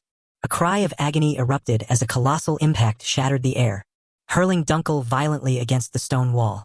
Dunkel's hulking frame began to slide down the cracked cliff face and plummeted straight to the ground. The loyal knight lay motionless upon the cold, hard earth. Gazing at her masterpiece, Pale marveled in silence. The beast's power truly surpasses even my wildest imagination. Her mind filled with smug triumph. Her boundless obsession with necromancy, pursued through countless brutal experiments. Her knowledge has transcended the very threshold of singularity. In the end, she successfully birthed her own Cyclopean variant, one that no other could ever hope to replicate. And so, I am utterly certain of my own power. She sneered with arrogant pride. This is the innate genius of one born to rule over death. Pale let out a manic laugh. Even the great Archimond could never fashion a creation such as this. Thus, she shrieked. My talent eclipses them all. Pale gloated. I have surpassed the wisdom of Archimond itself. Meanwhile, the beast tightened its crushing grip around Dunkel's body. Completely unconscious, Dunkel's arms hung limp as he lay at the monster's mercy, about to pay a grim visit to the beast's stomach. Klein's cold voice cut through the air, dissecting the situation. The core junction. That is the primary key to synthesizing a cyclopean fiend, Klein explained with technical precision. Steady footsteps began to echo through the silence. Second is the core seam, Klein continued, exposing the creature's secrets. It serves as the conduit for the runic formulas and the knot that binds the corpses together. Pale spun around in shock upon hearing this flawless analysis. That is why its limbs regenerate even when severed. It is the very source of its restorative power. He pointed out the weakness. Then how does one slay such a beast? Battering its flesh as Dunkel did is nothing but a waste of time. To end this, one need only shatter its soul core. Klein posed the question. Then where, exactly, is that core? The core of a cyclopean demon does not remain stationary. For that locus is a mortal point linked directly to its demise. It constantly shifts within the body, like blood coursing through veins. Pale sneered. It cannot be found, for it is in constant motion. And did you not hear my words just moments ago? She boasted. This is the masterpiece to which I have dedicated my entire life. In the face of true genius, you are absolutely nothing. She commanded the demon. Crush him. The behemoth's colossal foot slammed onto the earth, unleashing a violent shockwave that surged directly toward Klein. Klein scoffed inwardly. Genius, you say? The boy recalled his glorious past. Memories of his past life flooded back, of when he, as Archimond, cleaved and slaughtered hundreds, thousands of cyclopean demons. To put into words a sensation still as vivid as yesterday, I merely act upon it. Pale's crimson eyes contracted in utter astonishment as she sensed something amiss. A single strike, sheathed in a sharp violet arc of swordlight, cleaved through the very fabric of space, severing both the demon's colossal form and her head in the blink of an eye. The beast's gargantuan frame split cleanly in two, alongside Pale's head as it lofted into the air. Simultaneously, a massive fracture began to spread across the monster's energy core. The core detonated, shattering into 100 glittering shards, utterly extinguishing the beast's life force. Pale's severed head fell into absolute panic. What is this? If this is the monument of your lifetime's work, reflected in her eyes, Archimond manifested, descending from the heavens with majestic arrogance, his icy gaze piercing the enemy with supreme disdain. The visage shifted into the face of Klein. Perhaps in your next life, you should relegate this to a mere hobby. Death is often compared to falling asleep. Just as a body weary with fatigue is liberated from the burdens of daily life, perhaps a vessel exhausted by mortal existence is likewise freed from its own karmic bonds. Pale closed her eyes, sinking deep into the silent void of oblivion. Suddenly, her eyes flew open in sheer terror, her crimson pupils constricting before an unbelievable truth. Pale's hand brushed against pitch-black water, feeling an encroaching chill seep through her. She stared in bewilderment at the colossal black coffins drifting in the air. What? Pale looked around in a panic. Where on earth is this place? Out of the darkness, a voice of absolute authority resonated. You have awakened. This is the realm beyond the world, where souls migrate. The colossal visage of Archimond materialized behind her. The afterlife itself. Pale thrashed in desperate resistance. The afterlife? Do not speak such utter nonsense. She shrieked. Release me from this place at once. Archimond, clad in his dread armor of death, warned. Demanding to leave only proves you have yet to grasp your situation. With solemn majesty, he declared, Then, shall we begin? The judgment for your sins. The ironclad sentence rang out. In the name of Archimond. Pale was plunged into utter panic. The judgment for my sins? No. Did he just say Archimond? A horrifying realization dawned upon her. That is the very textbook for necromancers, and a calamity recorded in history. The shocking truth weighed heavily upon her mind. The monarch who created an unprecedented army of death. The demon of the continent. The beginning and the end of all necromancy. The one who commanded tens of millions of the undead. The supreme title resounded. The king of necromancers. Archimond extended his armored hand in command. Draw near. Pale's eyes widened in horror as she realized her body had lost all control before this overwhelming power. He continued, Necromancer Pale, Why is my body moving on its own like this? Klein pronounced her guilt. You turned innocent lives into test subjects, kidnapping and torturing them to use as mere tools, and imprisoning them so they could not even die, all to satisfy your own desires. Hale refused to believe reality. No, impossible. That cannot be. Archimonde is dead, is he not? And 200 years ago, at that. Hale's blood-stained hand trembled, clutching her face. Hale looked up in sheer terror. Archimonde passed judgment. You even used the dead as mere tools. Archimonde's gaze condemned her ruthlessly. Therefore, from this moment on, you shall become my tool. Behind Archimonde, a multitude of black coffins slowly descended, surrounding her. Hale's high-heeled feet were suddenly lifted off the ground in sheer horror. She thrashed in midair, screaming, "Wait! Just a moment!" Hale's face contorted with fear. What do you mean, become your tool? A colossal coffin descended, swallowing her struggling body. The coffin lid closed before Hale's despairing eyes. No! She pleaded pitifully. Please, Archimonde, looking down from above, asked coldly, are you afraid of death? He swung his purple light sword with absolute decisiveness. If so, rest assured, we shall meet again soon. A scream of agony echoed through the space as darkness completely enveloped Hale. Within the mine, a weary voice rasped, Is this the mine? Hale's crimson eye suddenly flew open, a single tear rolling down. That's right, I'm not dead. It was only a dream. She comforted herself. I am alive. But right beside her, Dunkel stood watching in astonishment. Truly unbelievable. Dunkel muttered in horror. It is truly unbelievable that only her head survived. Hale screamed in horror as she realized the truth. What on earth is this? Meanwhile, Klein merely stood and watched in calm composure. Dunkel broke into a cold sweat as he recalled. I lost consciousness for a brief moment. And what on earth happened here? Did the young master do all of this by his own hand? Hale's head continued to wail miserably. What is this? Klein turned away and commanded. Let us begin, Dunkel. The knight replied in haste. Yes, young master. Hale woke up in utter confusion. What on earth happened? Why have I ended up like this? What is going on? Klein's cold voice rang out. Have you finally come to your senses? He looked down at the sorceress's head. I suppose you've realized your predicament by now. Hale panicked as she recognized the familiar voice. Wait, she gasped in horror. This voice. The silhouette of the legendary Grand Necromancer suddenly flashed through her mind. Klein reiterated his previous verdict. Archimonde, I told you we would meet again. Hale questioned in despair. Was that not a dream? Could the rumors about Klein Rainland truly be real?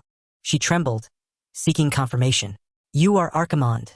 Before she could finish, a finger pressed against her lips, silencing her. Klein gestured for silence. Shoo! He began his interrogation. I require information. Who sent you to the north? How many others like you are there? Where have they been sent? When and why?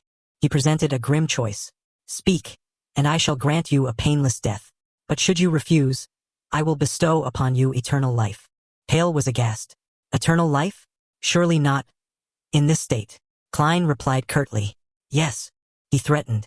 Just like this, for all eternity. She could only grit her teeth, enduring this agonizing mental torture. Now the true interrogation began. Let us see how long you can endure without shedding a single tear, shall we? Dunkel meticulously recorded every detail of the confession into his small notebook. Dunkel reported. I have recorded everything you dictated, young master. Klein nodded. Is that so? He turned to leave. Now that it is done, let us depart. I am weary of this mine. Hale cried out in panic. Wait! Hale screamed in despair as she was left behind. What about me? What of me? She pleaded desperately. I have confessed everything, exactly as you commanded. Klein glanced back indifferently. Oh, right. He recalled their agreement. I did promise to kill you, did I not? Hale was overjoyed. Thank the heavens. At last I can die. Klein smirked. Do not worry. I always keep my word. He raised a hand radiating a vibrant blue magic, hovering it directly over her head as she lay clinging to life on the ground. You only need to endure for about a week. Hearing this, a look of utter bewilderment and suspicion crossed her face. From the deep shadows of the mine, swarms of hideous, giant cockroaches began to crawl forth. They will see to your end. Hale's face distorted in sheer terror. Hale gasped. What is this? She shrieked as the vile insects lunged to bite and tear at her. Stay away. Klein turned his back and walked away. Thank you. Because you have become my tool. The sorceress could only shriek in agonizing pain as she was gnawed alive. A resentful shriek calling the name, Archimonde, echoed through the mines as the two figures faded into the distance. The magnificent estate of the Rainland family came into view beneath a clear, sunlit sky. Inside the study, Heinkel read through a report in deep contemplation under the dim candlelight. He looked pensive. The Empire unleashed necromancers in the north, and the Holy Order turned a blind eye to it? Can this truly be real? Heinkel sought confirmation. Klein, he replied. Yes, everything is exactly as written. Klein calmly continued his report. The number of undead in the mines, including the test subjects, is around 150. In the village we visited alone, nearly 30 people went missing, so things must be far worse in other places. Furthermore, the nobles who should be dealing with this are too busy fighting for political power. Berkman, dispatch the order of knights to the locations Klein mentioned. The butler bowed and asked, should I also request reinforcements from the border? The Duke nodded. Send them a letter. Taking action is better than doing nothing. Heinkel looked at his son with praise. You have done very well, Klein. It was merely a stroke of luck. Without Dunkel, I would have lost my life out there. He thought back to their secret agreement. Since the situation has grown complicated, we decided to keep the necromancy a secret for the time being. Of course, this is on the assumption that Dunkel will keep his word. Necromancy is outlawed in the fief. Heinkel leaned forward to open his desk drawer. Take this. I originally intended to assign you a few more tasks, but it seems that is no longer necessary. Klein was slightly surprised by his father's words. An exquisitely crafted metal badge in the shape of a wolf's head was placed on the desk. This is the crest of a Rainland knight. For now, you will begin as an apprentice knight. Considering what you have achieved, this is perhaps beneath you. Klein immediately cut him off. There is no need for that. Klein smiled confidently, the glittering wolf head badge already pinned to his chest. This is more than enough. Heinkel gazed at his son in silence, his eyes filled with deep, pensive thought. I see. You must be tired, go and rest. Klein bowed and excused himself. The large wooden door of the study closed behind him, leaving only silence in the room. Berkman began to report. Within an enclosed space, there were over 70 ordinary undead, a giant undead, and even an armed necromancer. Even taking Commander Dunkel's combat prowess into account, this is still far too extraordinary. Heinkel immediately ordered, send a letter to my younger brother. The butler was surprised, but Heinkel cut him off.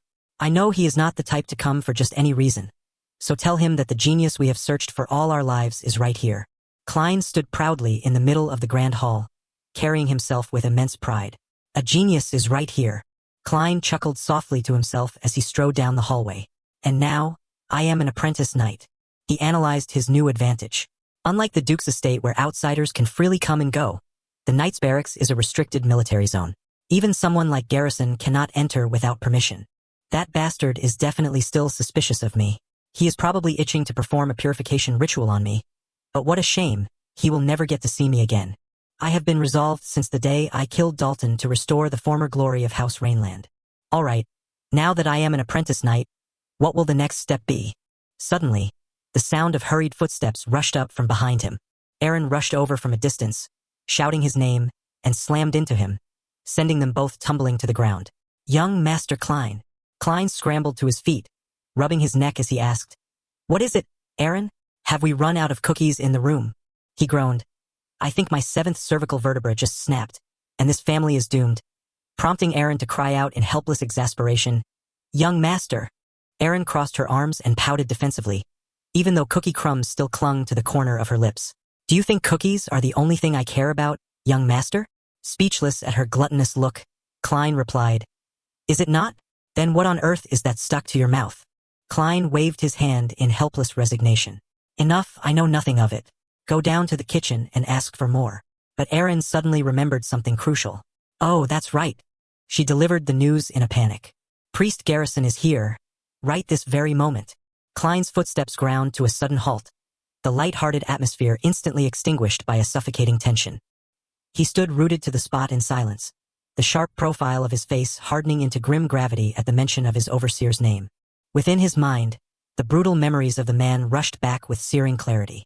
Garrison's fiercely scarred face loomed like a haunting specter, radiating a heavy, oppressive pressure.